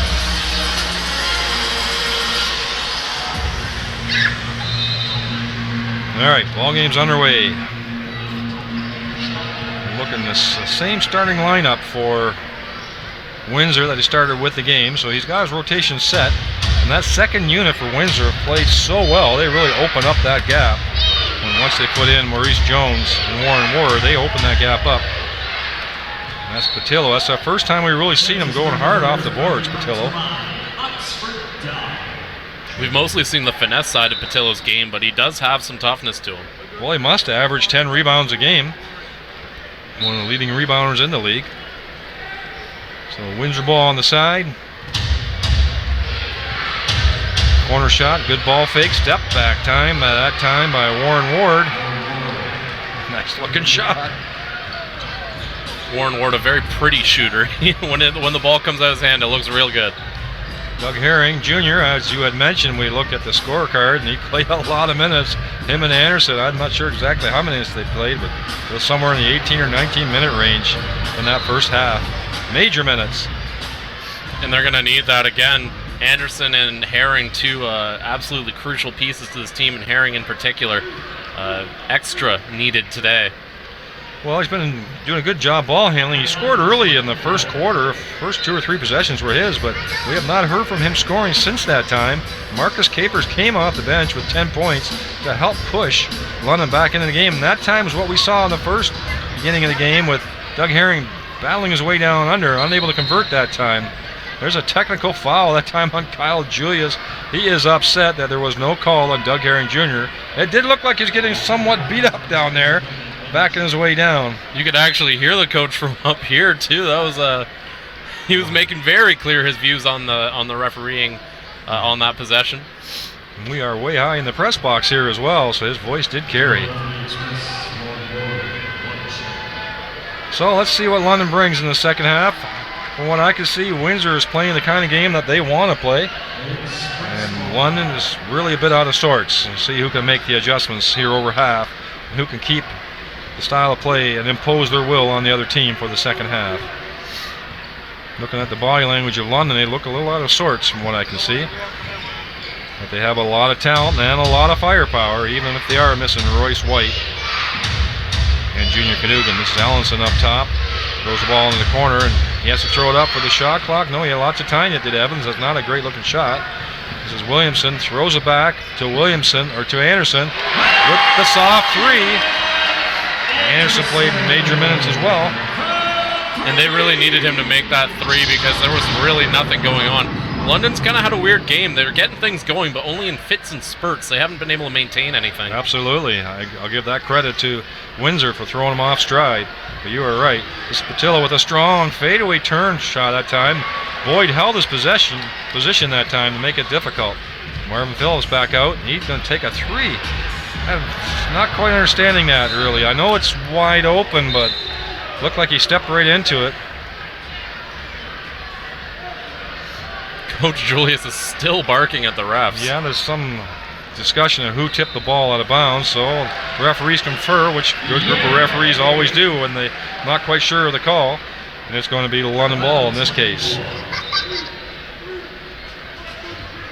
You're right, Marvin Phillips, that's a few times he's shot threes that we know he can make them, but usually it's within rhythm, and when he's hot as well. It's not a staple item for him, his three-point shot.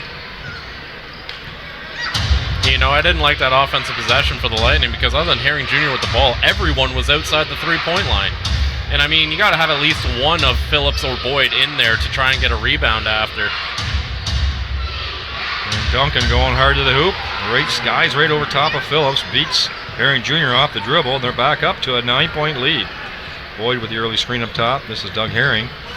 Looking for a better shot than what he had. Good patience that time. Garrett Williamson taking the ball up top. Swinging the ball around to Boyd. A little more ball movement this time. Boyd does the ball fake and nice control off the backboard. Difficult shot too. Patillo did a really good job defending there. A little more ball movement that time by the London Lightning. Duncan with the ball up top. Patillo with the big screen. Again, the crossover dribble. He uses his left hand. Unable to convert. Phillips with the ball to Herring. Going hard to the hoop. And that's Nick Evans reaching in. They're going to give him a foul, I think. Thought maybe he had a hold of the ball, maybe he had a hold of his arm as well. That's going to be Nick's third foul, too. He's been playing big in that first half, playing well. And he doesn't want, his teammate doesn't want him talking to the ref to get a technical. Because he knows how important Evans is to his team. He says, get down there. And I'm not sure what this lineup is for the foul line because Boyd's in the wrong spot. And Evans just takes him out of there. Hey, I mean, if you can get yourself closer, that's just crafty veteran move. Doug Herring shooting on that drive. Evans thought he did not foul that time. Anyway, that is his third foul. You're right. He's been an important player for Windsor. Banging the boards and chipping in with the points as well. Played 15 minutes in that first half. They gave him a lot. Oh. Ooh. We're not going to say too much about that one. Very uncharacteristic. It happens. Hey, Duncan up top again. Early screen by Patillo. Looks like going inside to Nick Evans. Wally Ellenson was jumping up and down. He was wide open. Travel. I was going to say, I didn't think that was a foul, but Evans getting the green light to back his man down, but he travels in the process. 61-54. 3 minutes gone, and I can't really say there's been any kind of momentum going on here so far.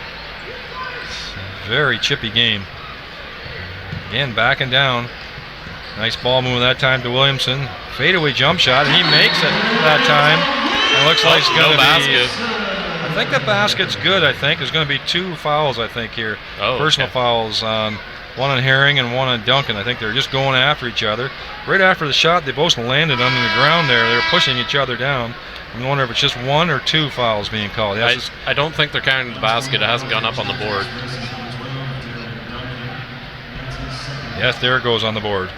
It's going to be Windsor possession down in the end. Basket counts. Double foul, personal foul on Herring and Duncan that time. Just going after each other too strong. So now the other ref's asking the question. I got it straight up here. I'm not sure why he doesn't have it straight down there. Doug Herring's just sitting down there trying to figure out what's going on too. Friesen's on the court now as well. I think Doug Herring's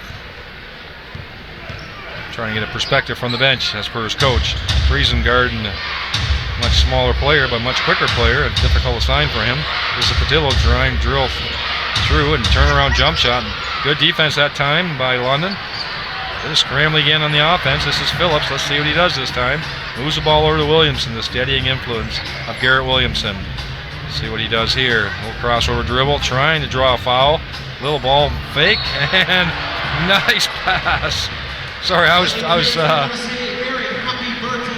That's Anderson. That was Anderson. Sorry, that's what I was looking for. Sorry. Great pass from Anderson to find Williamson, though. To find Williamson. That was what I was meaning to say.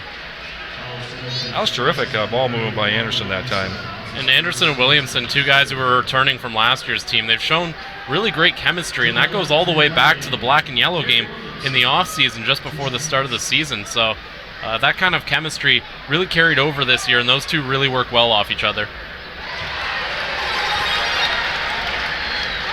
Makes his first. That's already 3 team fouls for the Windsor Express, and we only played about 3 minutes here, 4 minutes in this third quarter. Makes the second one.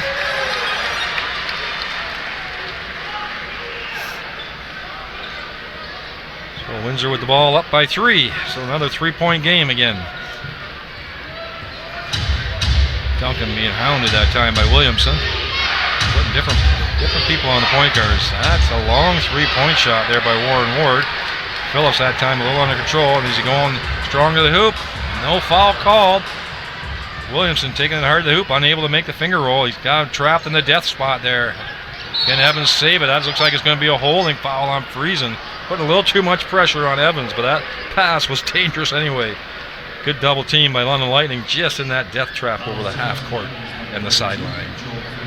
Nick Evans just happy he got that foul call there. I think you're absolutely right. He was shaking his jersey. I was worried he might get himself another tech. Or pardon me, he doesn't have a tech yet, but I figured he might if he keeps yapping. Again, some discussion here with the referees. I'm not sure what's going on. Definitely a lot of different opinions on the refereeing depending on what bench you're on. Well, pick and roll that time. Evans hands it off. Tough spot for Padilla to try to get it. And then a good box out that time by Anderson under pressure. Williamson going to take it hard to the hoop. He's going to call an offensive foul as Rich Stellick, the referee, and he's one of the best in Ontario, we know. He calls an offensive foul on Garrett Williamson. No complaint from Garrett Williamson that time. Good hustle that time by Duncan to get back. Coach Julius again not happy with that one. I'm not gonna lie, I didn't think Duncan was completely set there, but even if you aren't, if you can sell it right, it's still a smart play. Well, he had hustled to the spot, and so he was there. And in the referee's opinion, he was in a good position. That time, DeAndre Thomas is back in the game, and Marvin Phillips steals away from him. That is an incredible dunk by Boyd. I did not see that coming out of the blue. Where did that come from? Well, that came from so high, too. Julian Boyd just about tickled the rafters to get that one. Wow, Jeez. I thought that pass was far too high to get that. That gets the crowd energized. They haven't had a whole lot to cheer about so far. It's a one-point game. Nice dribble penetration, and Ellison unable to convert. Anderson pushing the ball up for a fast break to Julian Boyd. What's he going to do with it? And another big dunk. Back to back for the London Lightning. The crowd is ramped. And just like that, the Lightning back in this game have the lead now, 62-61. Well, that's coming off defensive rebounding and some quick fast break. Windsor not getting back. In the corner is Ellison. He's taking it to the hoop. That's going to be an offensive charge as Mr. Stellick is consistent. And Phillips takes the charge. I like it when referees are consistent. I'm not going to lie, Coach Bill Jones, I think he just called a timeout. Or at least he's thinking about Making one. some substitutions, I think. The dynamic duo coming back in. How about that? Between Bennett and Jones coming in. But that timeout is called. You called it, Chris. I actually was wrong. It's a media timeout, but still, the momentum London has right now, this might be the best time media timeout Windsor's ever had, considering how loud this crowd was getting just from those plays. A fantastic momentum swing in London's favor. Well, they have come all the way back, and they're up by one. And they're rolling at the moment. Two huge plays by Julian Boyd, finishing the fast break and finishing that, wow, I guess now a terrific pass from Marvin Phillips. I don't know how he got high up there with one hand and slammed it through like that. It looked like he was trying to grab one of the banners down here. He was reaching so high. Well, anyway, that energized the crowd, energized his team. Timeout called. Windsor regrouping. So after all is said and done, it's a one-point ball game between these two teams. 62-61. We do have DeAndre Thomas back on the floor as well. We'll see what happens with that. Again, DeAndre Thomas served that disruptor role quite well last half there. You know, he didn't exactly make his impact on the stat sheet, but he really kind of got London disjointed, stopped their momentum, and I mean that's kind of all you really need from him. And one of the ways that he can impact the game, even if he's not scoring, is to just, you know, be that little pest. And the ref's already talking to him and making sure make sure you're still on your screens, like Clay said. Yeah, exactly.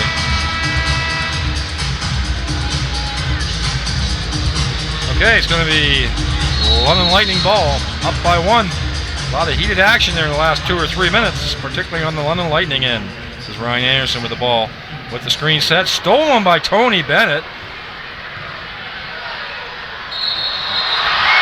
Joel Friesen nearly pinned it on the backboard. He was going for the chase down there. He was. Good hustle by his part. That basket will count. I think it went up on the wrong side, though. Should be 2 points went on the London side from what I could see, or am I incorrect? It was 62-61. There we go. 63-62. Good eyes, Johnny. DeAndre Thomas. Marvin Phillips working hard. This is quick three-point shot that time in the corner by Anderson. So we got Maurice Jones, Tony Bennett. I called them the dynamic duo on purpose because those two really made an impact in that second quarter when they made that big lead. Big battle here. Big battle between battle. Friesen and Patillo at the moment. Patillo definitely has the strength and the size. I don't know, he's calling an offensive foul. We call that the old chicken wing foul. Hooking his opponent to get position. And that's a great job by Joel Friesen there. Huge player that he had to defend there, and he held his ground. Well, we said that before about Friesen. He always gets the toughest assignments. He's guarding the smalls, he's guarding the bigs, he's guarding the wings. Whatever the coach thinks needs some attention, that's who he puts him on. He's just that adaptable. Anderson, I think that's a travel. No, it's not called a travel. Windsor with the fast break. Who's this going to the hoop is Bennett. Good hustle that time up Dill. He slams it instead of taking the sure basket. The littlest guy in the court gets the rebound. Maurice Jones. Forgive me, Maurice, for calling you little. You're big in play, just little in stature. But you did get that rebound. And there's DeAndre Thomas, and that's who in the mix again. Joel Friesen. London's version of the agitator. Crowd heartily booing DeAndre Thomas. London, of course, very familiar with DeAndre Thomas, both when he played here and as a bit of a villain for London fans during his time with the Windsor Express. Marvin Phillips coming off, Julian Boyd coming in, along with Kyle Johnson. And Maurice Capers, who did give them a spark in that second quarter to close that 15-point gap to within 5 and 3 before the half came out for London.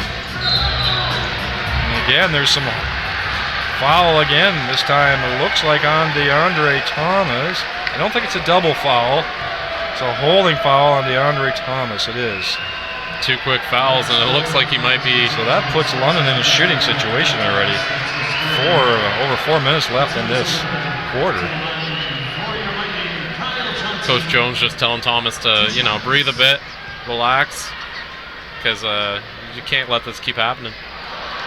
This is the first one.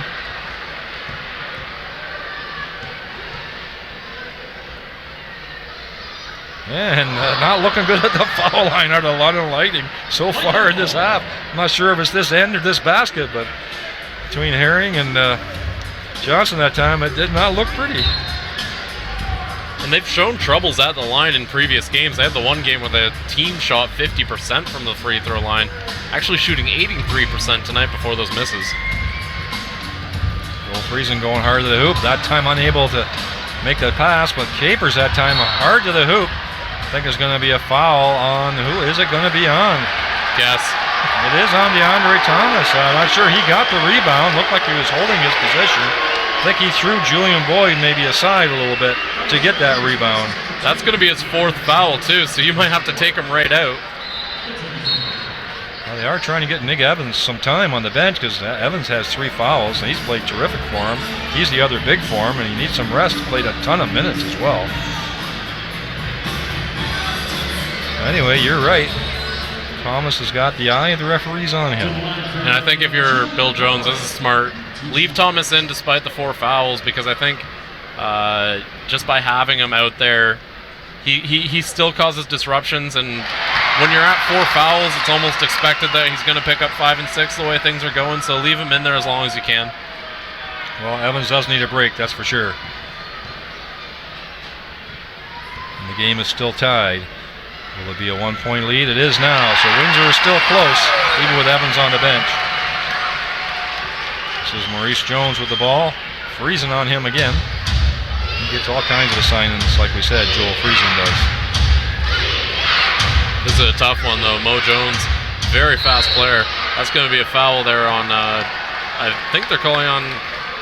Oh, they're calling on Boyd. No, I'm not sure which is. I thought at first was an offensive foul, but I did not look right to me. It had to be a defensive foul. It is. You're right on Julian Boyd. Julian Boyd was clapping as if the foul were on the other team, but yeah, it was not. As soon as that impact happened, he walked away clapping, but maybe he shouldn't have been. No, I think he mistook that. Like I said, I haven't heard too much from Patillo so far in this half for production-wise. A little scoop shot that time. DeAndre Thomas fighting for the ball. That time, no foul. Ball going hard to hoop is Capers. Friesen wide open for a three. He's very comfortable shooting at threes this year. One of the better three-point shooters on the team right now. He's been really on his game the past couple of matches here for the London Lightning too. Yeah, I like his game. It's he's got an all-around game. Play all kinds of defense and contributes on the offensive end as well. Like a holding foul at the very end there. Difficult to keep Jones from getting to the basket, but that was even going to be going to the line will be Maurice Jones. So London sort of fighting their way back. Still a little bit of momentum swing at this time, I think, for London, but they're not pulling away. Windsor hanging around.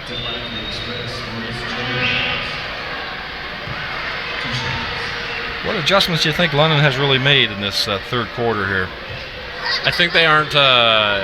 Whenever the ball went inside, it was almost like a panicked help defense that came, tried to put a ton of pressure. I think they're doing a good job right now. That Windsor, whenever they get the ball inside, are almost expecting that pressure, and they're kind of making panicky decisions when they get the ball in the post. We've seen some turnovers forced that way. Yes, we have, actually, yes. And with London not actually bringing that pressure, they've been able to force those turnovers because Windsor thinks it's coming, and then also maintain their defense at the three-point line.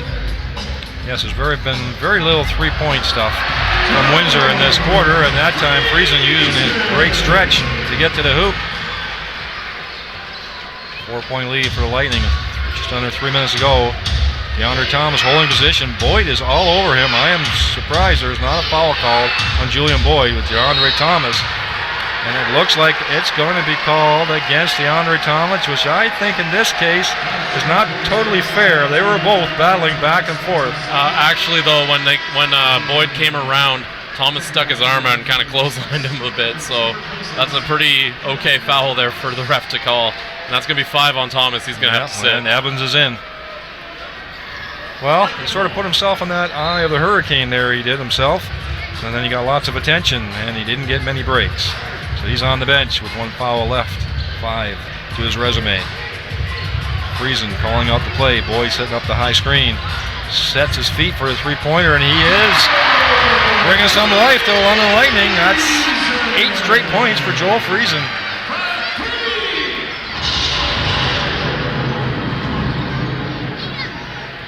Bringing the ball up, a little more pressure higher up on the court this time from...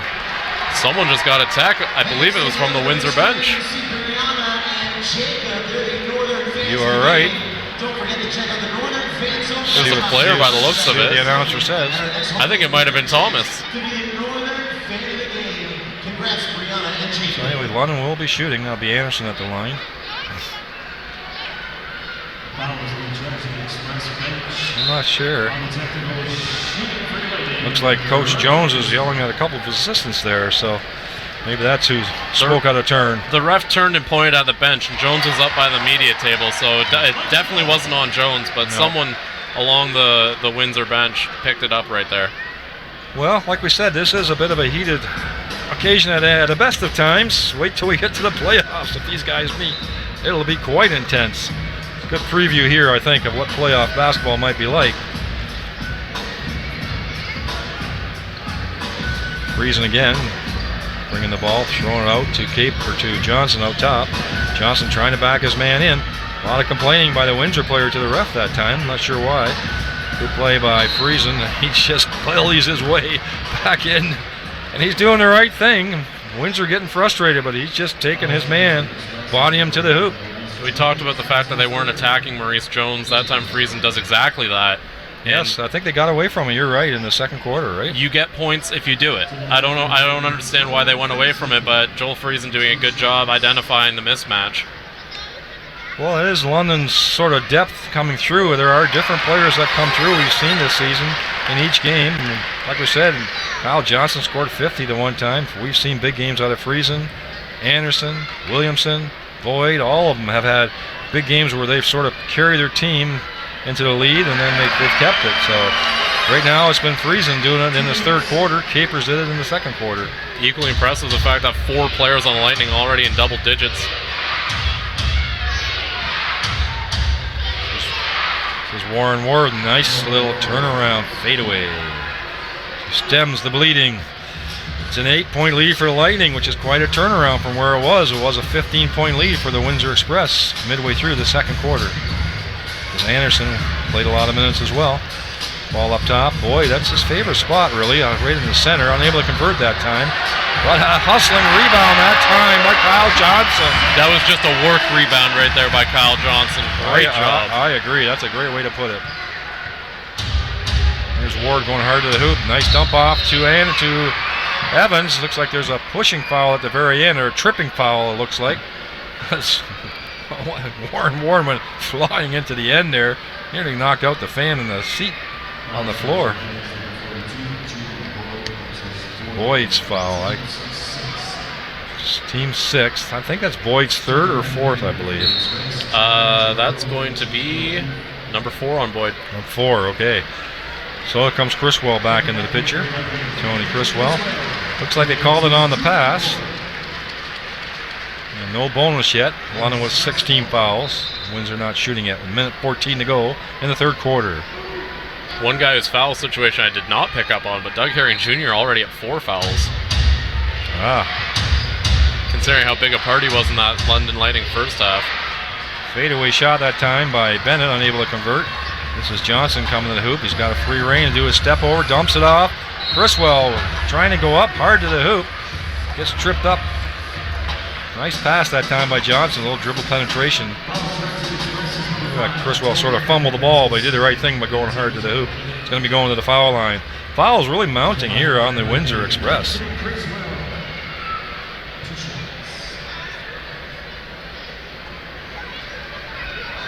They've actually sent London to the free throw line 10 more times than Windsor's been there themselves.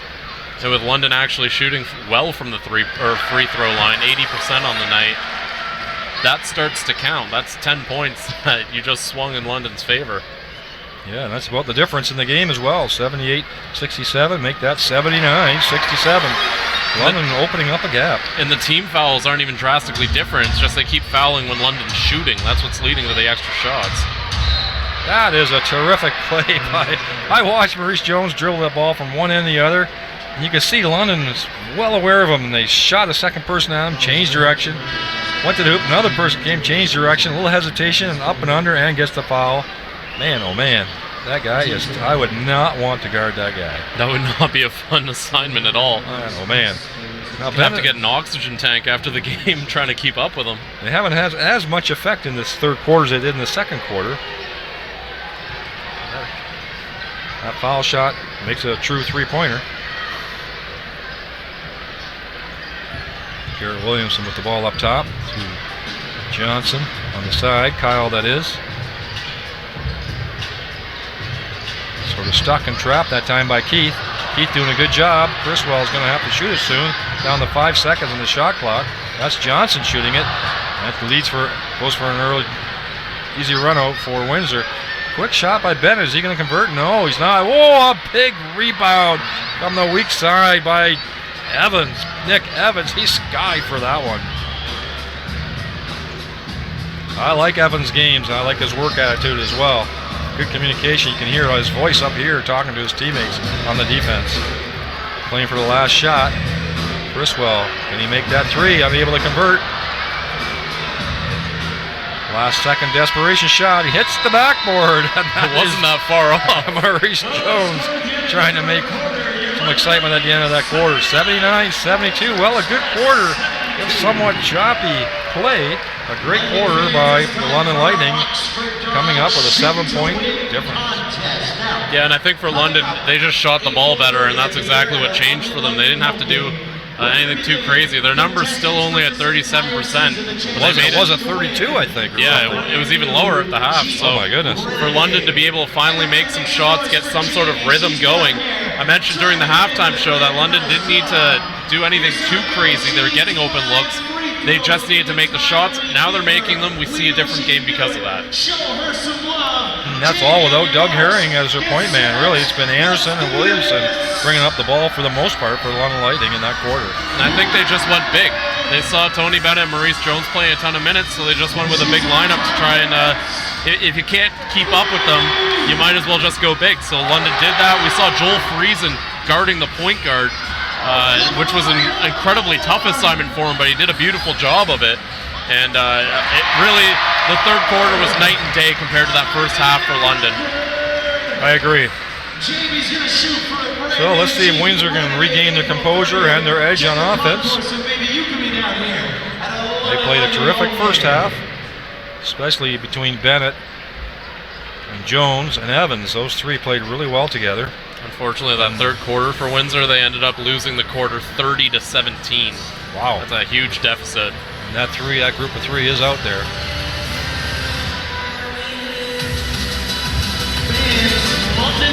So London's not out there. I guess they still have 30 seconds, pardon me. Yeah, Windsor's just anxious to get going, I guess. The coach has told them enough what they need to do. So they've got Keith out there. That's Shaquille Keith, that is.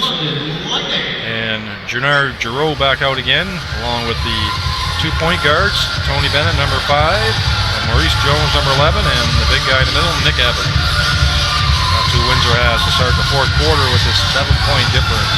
And a full house here at Budweiser Gardens. I'm Jonathan Howling, along with Chris Croucher, calling the game for you. Hope you're enjoying it. Getting a taste of what ML basketball is like.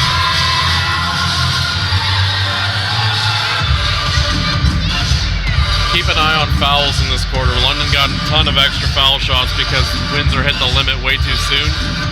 Fouls in the game are actually 25-21, pretty even right now, but London's had a lot more shooting fouls, and that's led to a lot of extra opportunities. Good observation. It's a 7-point lead. London's ball. Garrett Williamson with the ball up top. I heard a whistle. I'm not sure.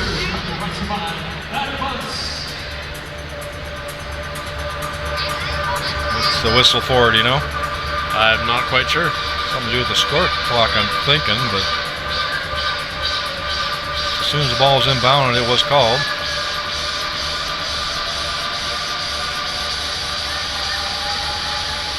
So I think they're going to restart the half, I believe. 24-second shot clock, 3 seconds off. Nope, they're going to restart it just like we thought. So back to 12 minutes. Okay, just forget the last 30 seconds. That's what you got to think. That never happened. All right, here we go. I think what the problem was the score clock and the shot clock were off. So one of them started late. Anderson hustling around harder around the screen. Looks like he's hunting down the shot. He is hunting down the shot, but he comes up short. And that falls down to Garrett Williamson after some hustle there by Criswell. And Johnson keeping the ball alive and fortuitously falls to Garrett Williamson. Nick Evans sort of limping down there when he's walking down the other end. You see that? Hope he's okay. Not a guy they could afford to lose right now. No, he's been an anchor for them on defense, absolutely. It's kind of an interesting story, Nick Evans, too, because he actually started as a guy who didn't play a ton of minutes, only averaged 2 points per game in his first year. Has really emerged in his time as NBLC and really developed his game. Short that time. Shot by Jones. Rebound with Keith getting his nose in there, and he gets the foul called on him as he's hustling for that rebound. Yes, I think I have familiar with Evans from a few years ago as well. He definitely has grown in stature in his play and what the team relies on him as well. Again, he went from an energy big at the end of the bench to a legitimate starting center, and that's an easy foul call. I don't know what Nick Evans just thought he was doing right there, but he just threw a bow right at Ryan Anderson. Well, We did say this is a heated rivalry. We still haven't got a nickname yet for it. I'm not sure what we're going to call it, but Evans that time did get the foul. He's looking somewhat perplexed that it was called. There was definitely some contact there away from the ball on that screen. Yeah, they did give that foul to Evans. That's his 4th in the game. Yeah, now. Evans, I think Anderson was trying to make a cut underneath the screen. Evans stood his ground, maybe too far. No, it wasn't a cut. It was when Anderson was coming at Evans. They were right up against each other, face to face, and Evans just shoved him right down to the ground. Wow. Yeah, it probably should have been more than just a foul. Okay, well, I missed that one. I was on the ball. Yours was off the ball. Good call there, Chris, to see that. Yeah, so there is some animosity, we know, between these two teams. Some tough, edgy play on occasion as well. I see someone in the comments saying dive. There was an elbow pretty much in Anderson's face. I don't think that was a dive. Well, we know the refs had a good look at it. They were right there for it. To Williamson again, bringing the ball up. Got Keith on him. It's Criswell up top. Anderson trying to hunt down the shot again, it looks like. They're looking really hard for him. He wants the shot. He's going to swing it over. Or he should have swung it over to Johnson. Johnson tracks it down. 9 seconds left on the shot clock. Johnson's got going the heart of the hoop, pulls up for the jumper, unable to convert, and Evans with that big rebound. That's my territory, he says. Gives it to Jones. They're still down by 9, though. Going to start to need to generate some offense here. Jones going hard to the hoop. I think he dribbled it off his own knee that time. He did. That's going to be London ball. Again, just the second half, there's been mistakes Windsor's making, and that's what's let London crawl back and not just crawl back into the game, but completely take over in that 3rd quarter. Well, London is imposing their will on this game in this 3rd quarter at the beginning of the 4th. It was primarily Windsor in that first half. Williamson not settling for the 3-pointer, going hard to the hoop. Nice block that time, good help from Windsor. This is Jones with the alley-oop. A little too strong that time for Giroux. He should have easily put that and kissed that off the backboard. Criswell taking the hoop with a long step. He gains the contact and finishes at the rim. And Coach Julius is on the sidelines saying, that's what I've been looking for the whole game. Excellent battle back from the London Lightning, and they've just really strung things together. We talked about that first half looking disjointed, no consistency. Now it's not fits and spurts. Now they're continuously generating offense. So what was the score at halftime? It was 55-49 for Windsor, correct? Yeah. So 55 to 72, 17 points. That's all Windsor scored in the second half. Yeah. Wow. Quite the turnaround. Bennett, see if he can get him out. Backdoor comes to Keith. He gets that rebound. Bennett was not on with his shot, but his teammate bailed him out. 12-point game. Lots of time yet for Windsor to get back in the game. Doug Herring Jr. had lots of time for a 3-pointer and missed it completely. Did not even hit the rim. This is Keith going hard to the hoop, but they did a good job angling him off. Unable to convert. It's going to be a step over here. We can see it from Garrett Williamson, and you know it. That's his favorite move. Garrett Williamson, when he's got the man in front of him, he's going to do that Euro Mano Ginobili San Antonio Spurs move. What team, John? San Antonio, that is, yeah. Did you see the whumping they put on Cleveland the other day? Looks like we got something going on the court here. Yeah, I'm not sure. It looks like a technical foul. I don't know why. Been a lot of technicals in this game. Is that going to be on Evans? That is going to be on Evans. That's going to be 5 on Evans, too.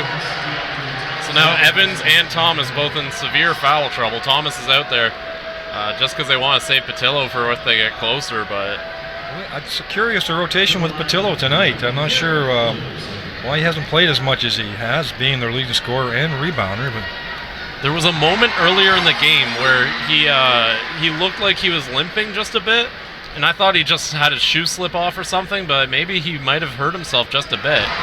Either way, if he is healthy, he's well rested, but you know, Windsor's got to get closer before you can rely on Patillo to kind of finish it off for you.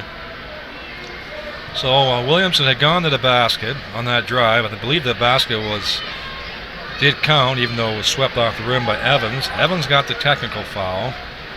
I don't know if there was a foul called on the play, if that's true. And Williamson would have shot that.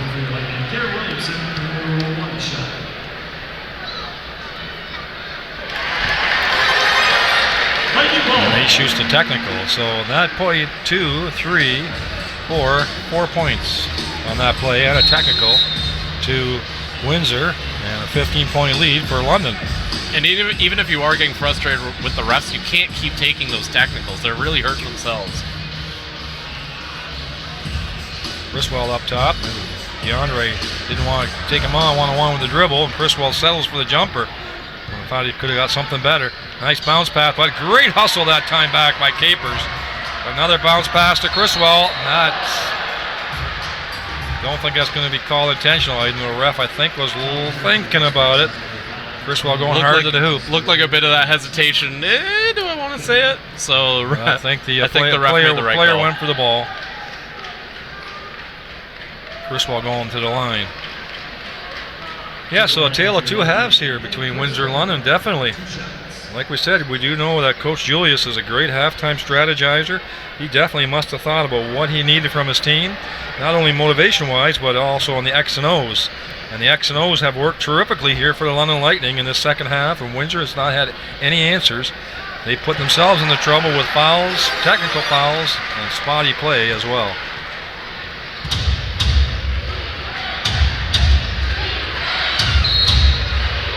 That's 6. Or are they giving it to Criswell? I think Criswell, yeah. That's against DeAndre Thomas. If our fans listen to us don't know what we're talking about. It's always in the center of the action for the whistles, it seems like. This is Giroux up top. Throws it into DeAndre Thomas. Now it was a good ball fake, and he absorbed the contact, no problem. He was looking for it. Unable to convert, though. DeAndre to the foul line. Nice pass that time from Giroux over the top. You were right, he's cast as a villain here in London at this point in time. You know, it's funny because by all accounts he's one of the nicest guys in the league, but I don't think on the court.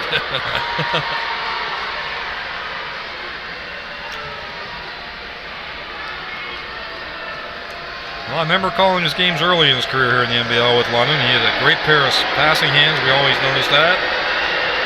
He had a great position around the basket, but he did have that somewhat uneven playing style as well.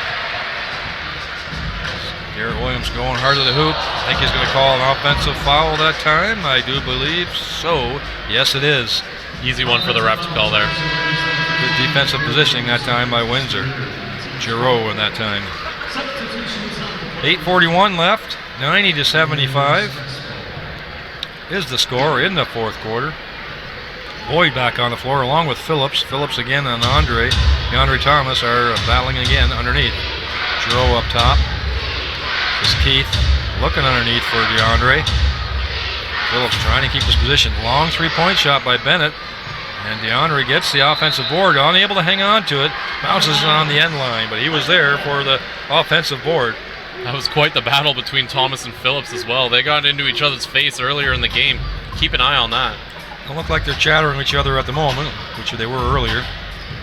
Got Herring Jr. up top to Anderson. Anderson's played a ton of minutes today. It's Phillips. I think he has a green light for that, but that was not a pretty looking three-pointer. My goodness. He is mad at himself and frustrated. He cannot buy a three-pointer today. Jones with the ball up top. Jones and Ben still on the court for Windsor. Haven't seen Duncan too much in this fourth quarter yet. DeAndre pushing his way to the hoop.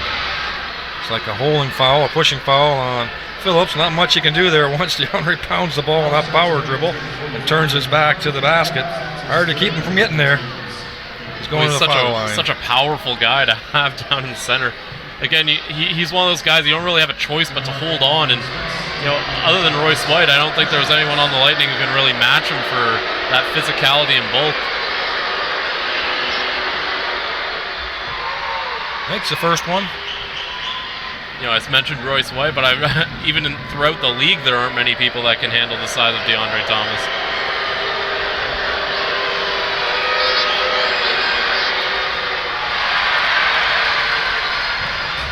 Crowd seems just a bit louder when Thomas has the ball. It is, yes.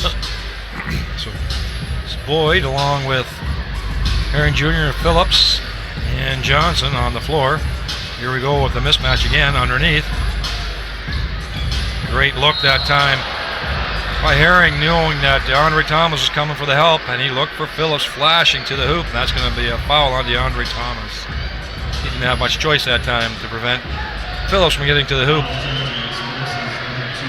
That's going to be 6 on Thomas. He's going to have to go right to the bench now. So Thomas is out. Patillo coming in to the ball game. So Phillips at the foul line after all said and done, 90-76. So Anderson, after a brief break on the bench, is back on the floor.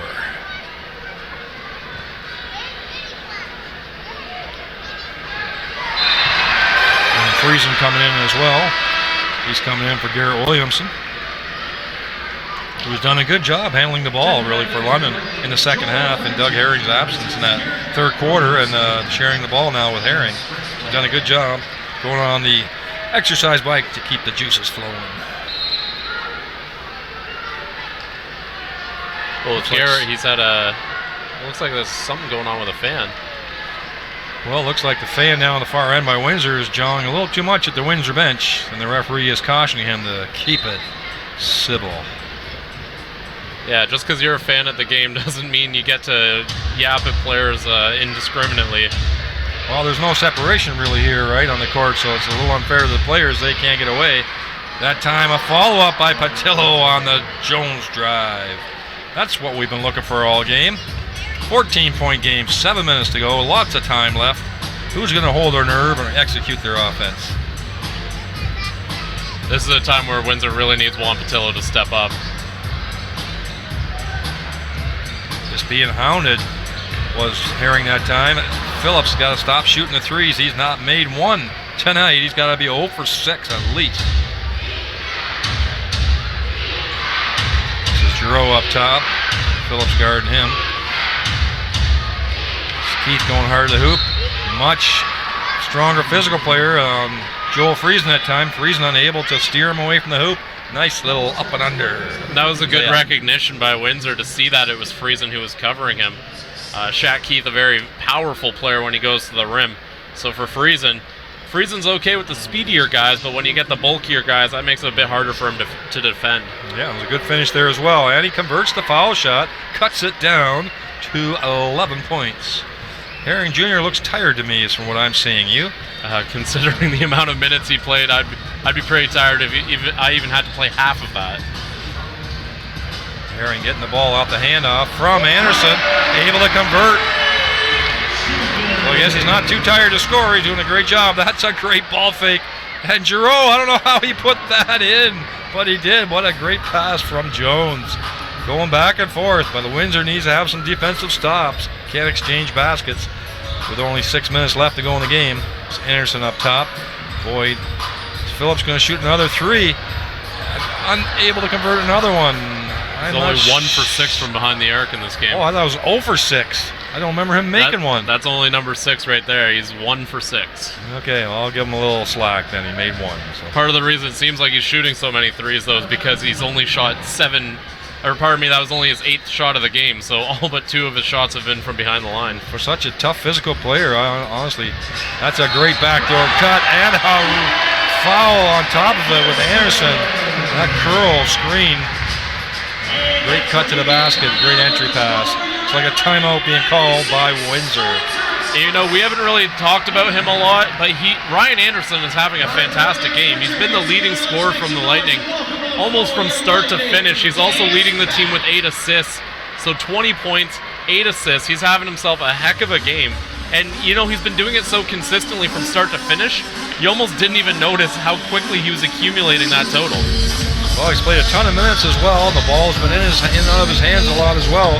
He's made some good decisions with the ball, hence the scoring and the assists.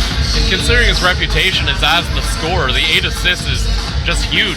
That is huge. Especially in the absence of a Junior Cadogan and a Royce White, to have someone else stepping up in the distribution game has been pretty big. So true. 13-point lead here for the Windsor Express, or for the London Lightning over the Windsor Express. It's really been a tale of two halves, really.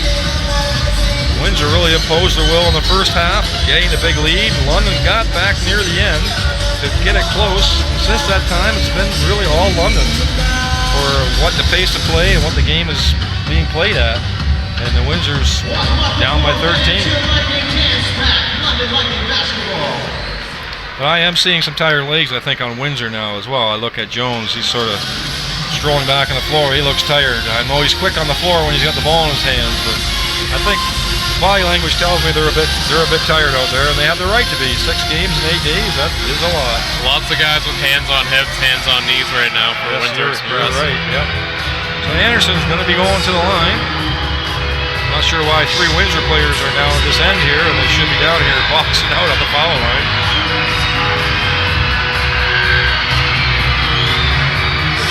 Should be shooting one.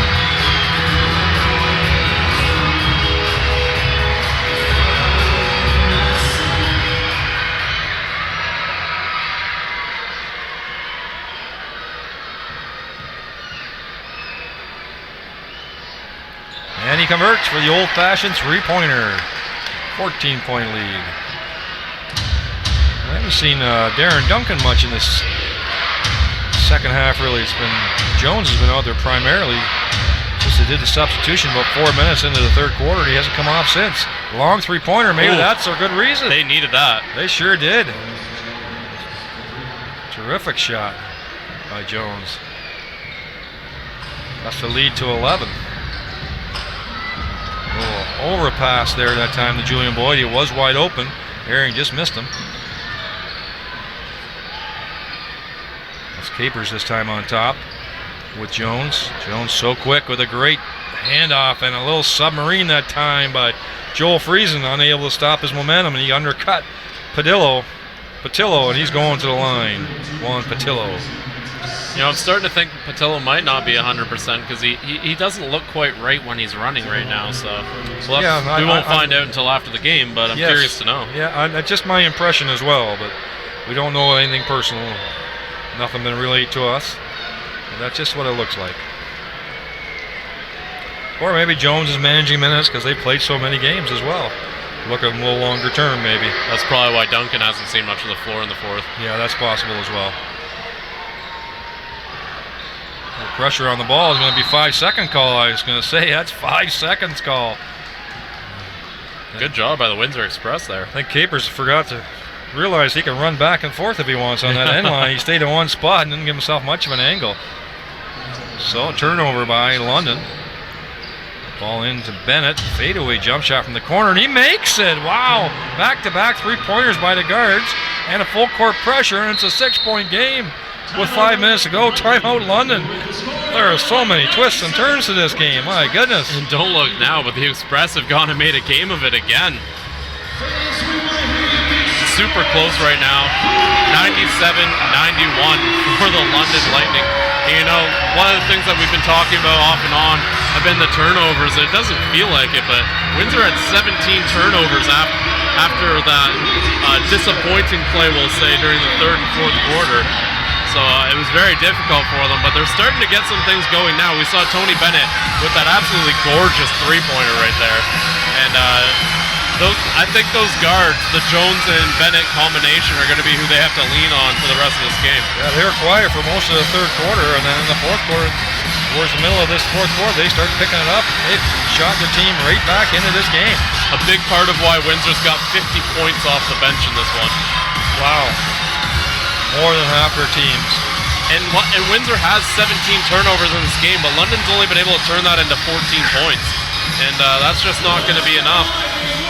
And they're still in a good spot, but they've let Windsor hang around long enough that now that they've got some shots, they've got some momentum, they can start believing in themselves that they might be able to get a couple more buckets here and end it. Do they have one more push in them to take them back into the lead, or is London going to steady the ship?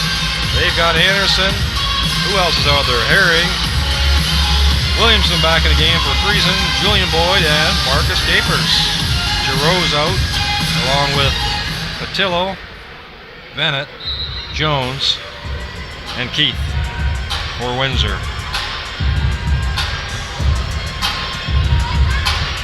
It's Anderson with the ball. Much smaller player on him. Boyd's going to shoot a three. He can shoot it. Yeah, all the way down the well, and somebody pulled the bucket back out. That was almost all the way down. Windsor possession. Under the 5-minute mark, down to 10 seconds left on the shot clock. Throws across court to Keith. He makes a three as well. It's contagious for Windsor. 3 threes in a row. Just like that, it's only a 3-point game. We've got a ball game here, folks. And the crowd is quiet. Boyd trying to hold his position with Patillo. This is Herring along with Williamson. Taking his time, under 10 seconds on the shot clock. It's going to be a drive to the hoop for Williamson. You can see it. Nice defensive play by Giroux with his long arms. Able to tip that ball back down to his guard. Jones has the ball. Opportunity to tie the ball game here. We have overtime in the works tonight, Chris. Over the top by Anderson. He gets the ball back. Oh, and a great defensive block. Perfectly timed by Keith. And there was no whistle called up. London fouled the player at half on purpose. The refs didn't call, allowed the fast break to go out, and that score went up on the wrong side again. It's a 1-point game. Lightning up by 1. Again, so much momentum in Windsor's favor right now. You make a couple threes, you get some big dunks, you get a big block. Just a lot going on for the Express right now. 2 big blocks there by Giroux and by Keith. Consecutive possessions for London. Here's their top scorer. No holding foul that time on Bennett. There we got a game going. Almost hit a ref though. Anderson shot the 3 after the foul, and Patillo wouldn't allow it. Similar to what happened with DeAndre Thomas with shooting the foul shots before the game. They would not allow him to do it. So anyway, there is some definitely hidden undertones here in this game. Anderson's going to the line because it's a bonus. Got 17 fouls, does Windsor. So does London as well, so both teams are in the similar position. And that's a 1-point game. Pardon me, we missed this earlier, but Joel Friesen actually fouled out earlier. So if you're wondering why we haven't seen him much in this 4th quarter, it's because he can't play. Fouls mounting up for both teams.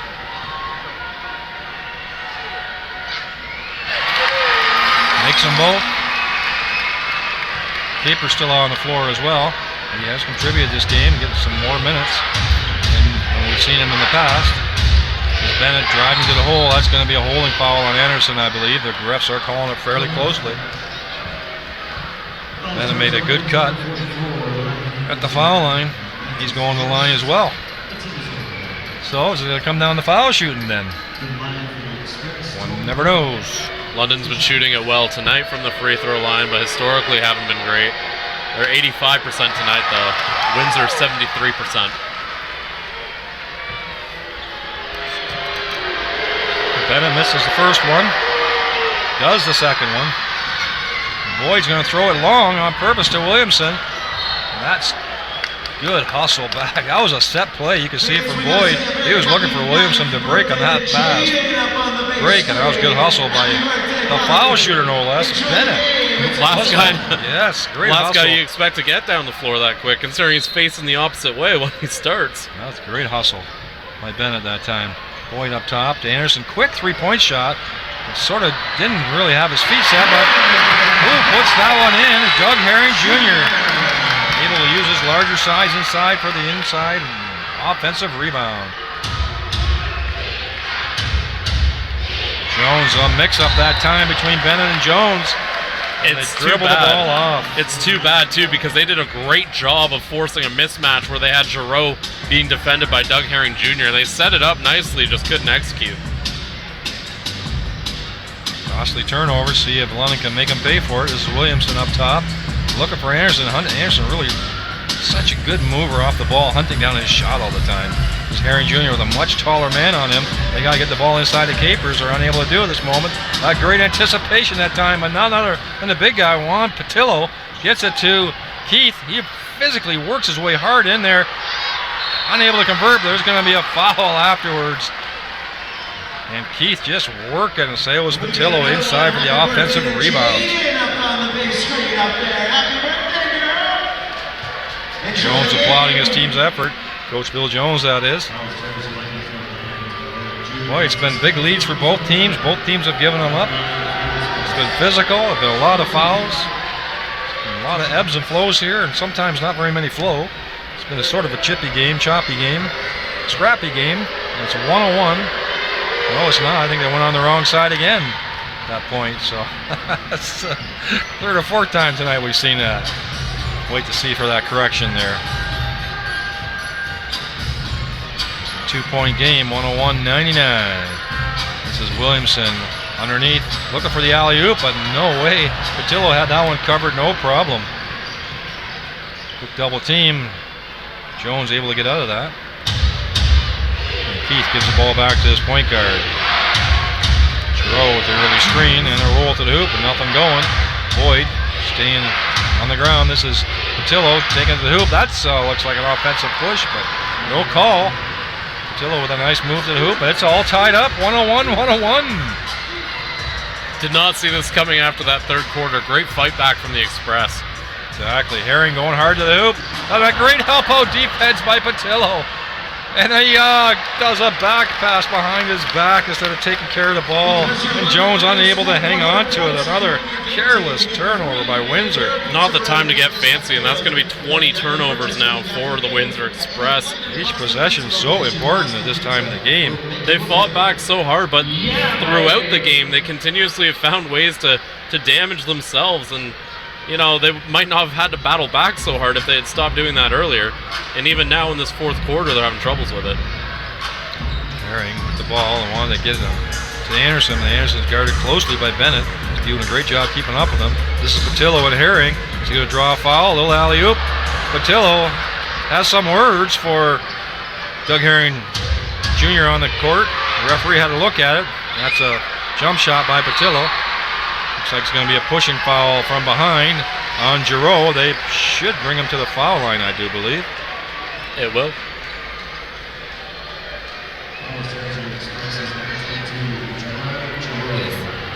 That's his third. Giroux's third foul.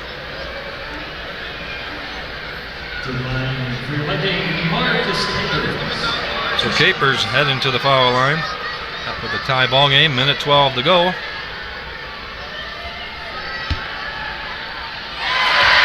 And he makes the first one.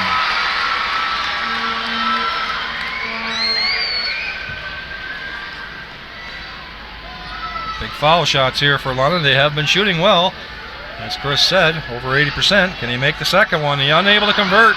And Patillo with the big rebound. And Jones, 1 point game.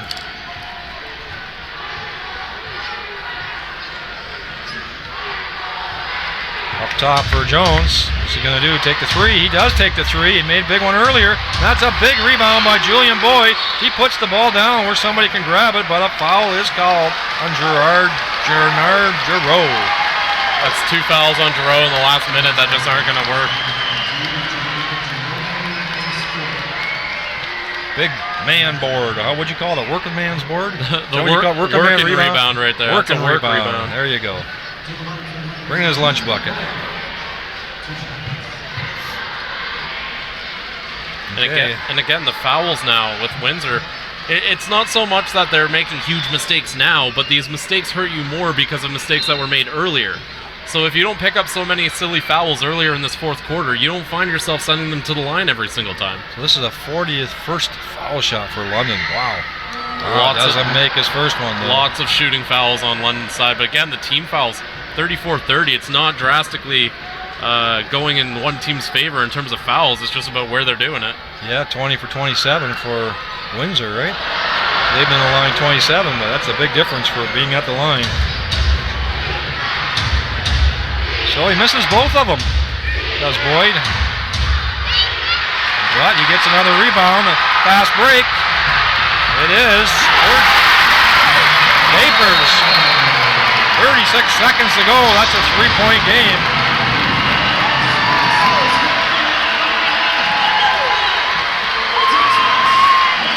And a great reaction from the crowd. but it's not over. 3 points can be taken away in a hurry. Let's see what Windsor sets up. This is a loud building right now, and I think that's feeding into London's energy on the court right now. But again, with Windsor, the fouls, that's the problem. Right now, the foul situation's 35-30. Windsor 35 fouls, London with 30. But again, those free throws just causing so much problems. Yeah, they put London on the free throw line so often. 44 times. That's crazy. That's a mind-blowing number. And in London's credit, they had issues with free throws earlier in the year. They're 79%. That's a great number. And if they're going to send you to the line 44 times and you make 80% of those, that's great. As a team, that's really good, actually. Yeah.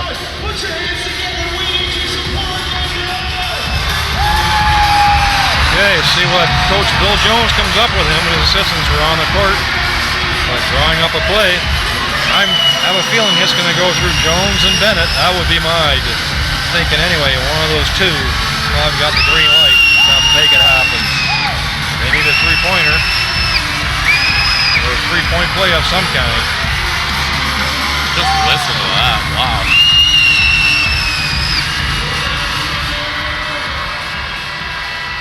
Again, I've seen this building with more people in it, but I don't think I've ever heard it quite this loud. Well, it's a good hard-fought battle between two worthy opponents. Not unlikely we'll see them in the playoffs if things go according to the way the standings are and they hold true to form. So Bennett with the ball out of bounds. Anderson guarding him. And a missed communication on the inbounds. And a turnover here, and Herring hang on to it. He's not aware of somebody behind him. That still should be London ball. Boy, scrappy on both ends. My goodness, but a miscommunication between Patillo and Bennett on that inbounds pass. Just look how pesky Maurice Jones is on defense, though, coming up behind Herring. He's just a little bee buzzing around on the defensive end. Herring's teammates need to tell him he's coming around. They didn't do it. Need to get it in. They got it to 17 seconds on the shot clock, 26 seconds on the game clock. So Windsor will get the ball back if they can do a defensive stop. Screen by Boyd. Nice tough screen. A tough play by Herring, and he does take it off the backboard. And Keith bringing down the ball with 10 seconds to go as this three-pointer by Bennett unable to convert, and a big rebound that time by Doug Herring Jr. He started the ball in the beginning of the ball game and has it at the end, and that's a hard-fought battle between the London Lightning and the Windsor Express. 106-101 is the final, and Coach Bill Jones is making sure his players and the London players do not meet on the court, as traditionally the teams do shake hands after the game, but we do not see it happen from both coaches. Both coaches understanding that tempers could be high and feelings may be strong. So in the end, foul shooting did play a big part in it, but turnovers as well. Costly turnovers for the Windsor Express in the last few minutes of the game. So I'm John Howling and Chris Croucher calling the game for you here at the Budweiser Gardens. Until next Wednesday night for the next London Lightning home game. 106-101 for the London Lightning. And on they go to another record-setting season.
106 to 101 is the final score. A close one as predicted. It's always going to be a doozy when you have the 401 rivalry. We're here courtside for the Knockstrom post-game. Chris, a lot of physicality inside, which really sparked the Lightning to have a very strong second half. And the key thing was maintaining control and making sure the Express players like DeAndre Thomas and Nick Evans get into foul trouble. I believe that was one of the keys of the game tonight. Yeah, I think London did a great job of staying disciplined, whereas Windsor didn't. I thought the fouls were a huge problem for Windsor, not just in how many there were, but in when they were committing them. The free throw difference was huge, and the foul number was even. So that means that every time London was shooting, there was probably something going on, and the refs were catching it. So you make it kind of easy on the refs, and then when you get yourself in foul trouble, if you get too many in a row like Thomas and Evans had, then the ref keeps an eye on you. The ref starts checking you out, making sure everything you do is clean. And when you really have their eye on you the whole game, more calls are going to be headed your way, and for the wrong reasons. And all these refs know how physical these guys are. They did a really good job keeping everybody in check. The team foul totals, incidentally, was 35 to 30. Windsor getting 5 more fouls than London, so it shows how well disciplined the London Lightning are when the chips were down. Poor shooting display for them tonight. They shot 36%. As for the Express, they shot 43%. But, you know, if you have to go down to the shots, one key factor would be Ryan Anderson. You would have to give the game ball to him. Oh, well, he led the London Lightning in both points and assists. And for most of the game, he was leading in rebounds, too. He just didn't need to rebound as much in the second half because, well, London didn't miss as many shots in the second half. So Ryan Anderson definitely dominated this game. And it's one of those things that kind of snuck up on you, how well he played, because he did it so consistently from start to finish. There wasn't really a time on the court where he wasn't dangerous. And so I don't know. I'm not sure what he finished with because I literally just ran from downstairs. But he was above 20. So he's definitely the player of the game for the London Lightning. Had one of his best games that he's had, and it was at a time where London really needed someone to step up, and Ryan Anderson did. And he was 1 assist shy from a double-double. He finished off with 23 points, 5 rebounds, 9 assists. You got to give a co-game ball to the 1-2 connection of the Windsor Express, too. On the other hand, Juan Patillo, he finished off with 13 rebounds, but Maurice Jones led all scoring for Windsor with 17.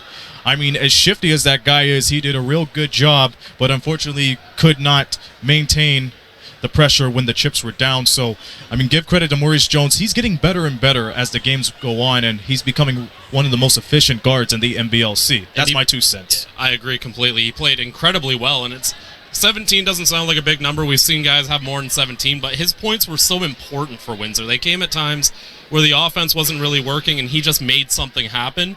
And he often provided that spark that gave Windsor a jump at times where, you know, maybe things started to fall off for them. He was a big part of Windsor coming back in this game in the fourth quarter here. Because remember, London was up by 14, not even that long, with about maybe 7 minutes left in the quarter.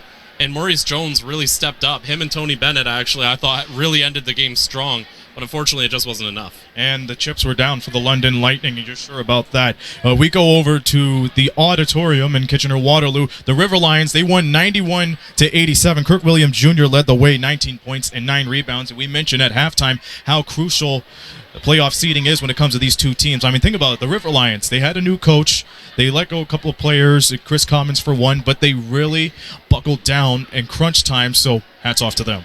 Yeah, the River Lions are a very interesting team, and a team no one really has film on because they've made so many changes. So, no problem, no question about that. So in a couple of days, we'll be back with you. That's Wednesday night. Incidentally, we have the Knockstrom doubleheader for you folks. The Windsor Express will play host to the Niagara River Lions on Wednesday. That will be at 7 o'clock.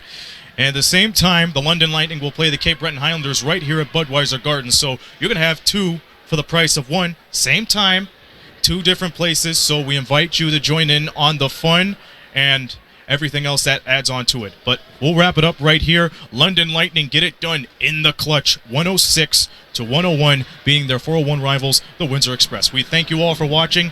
Have a great night, and be good to yourselves. It may be April Fool's, but be good to yourself, all right? We'll see you then. This has been a presentation of Knockstrom Digital Media, producing the media excellence in Southern Ontario. Till Wednesday night, for Chris Croucher, this be Aaron Sanders saying so long from the Forest City.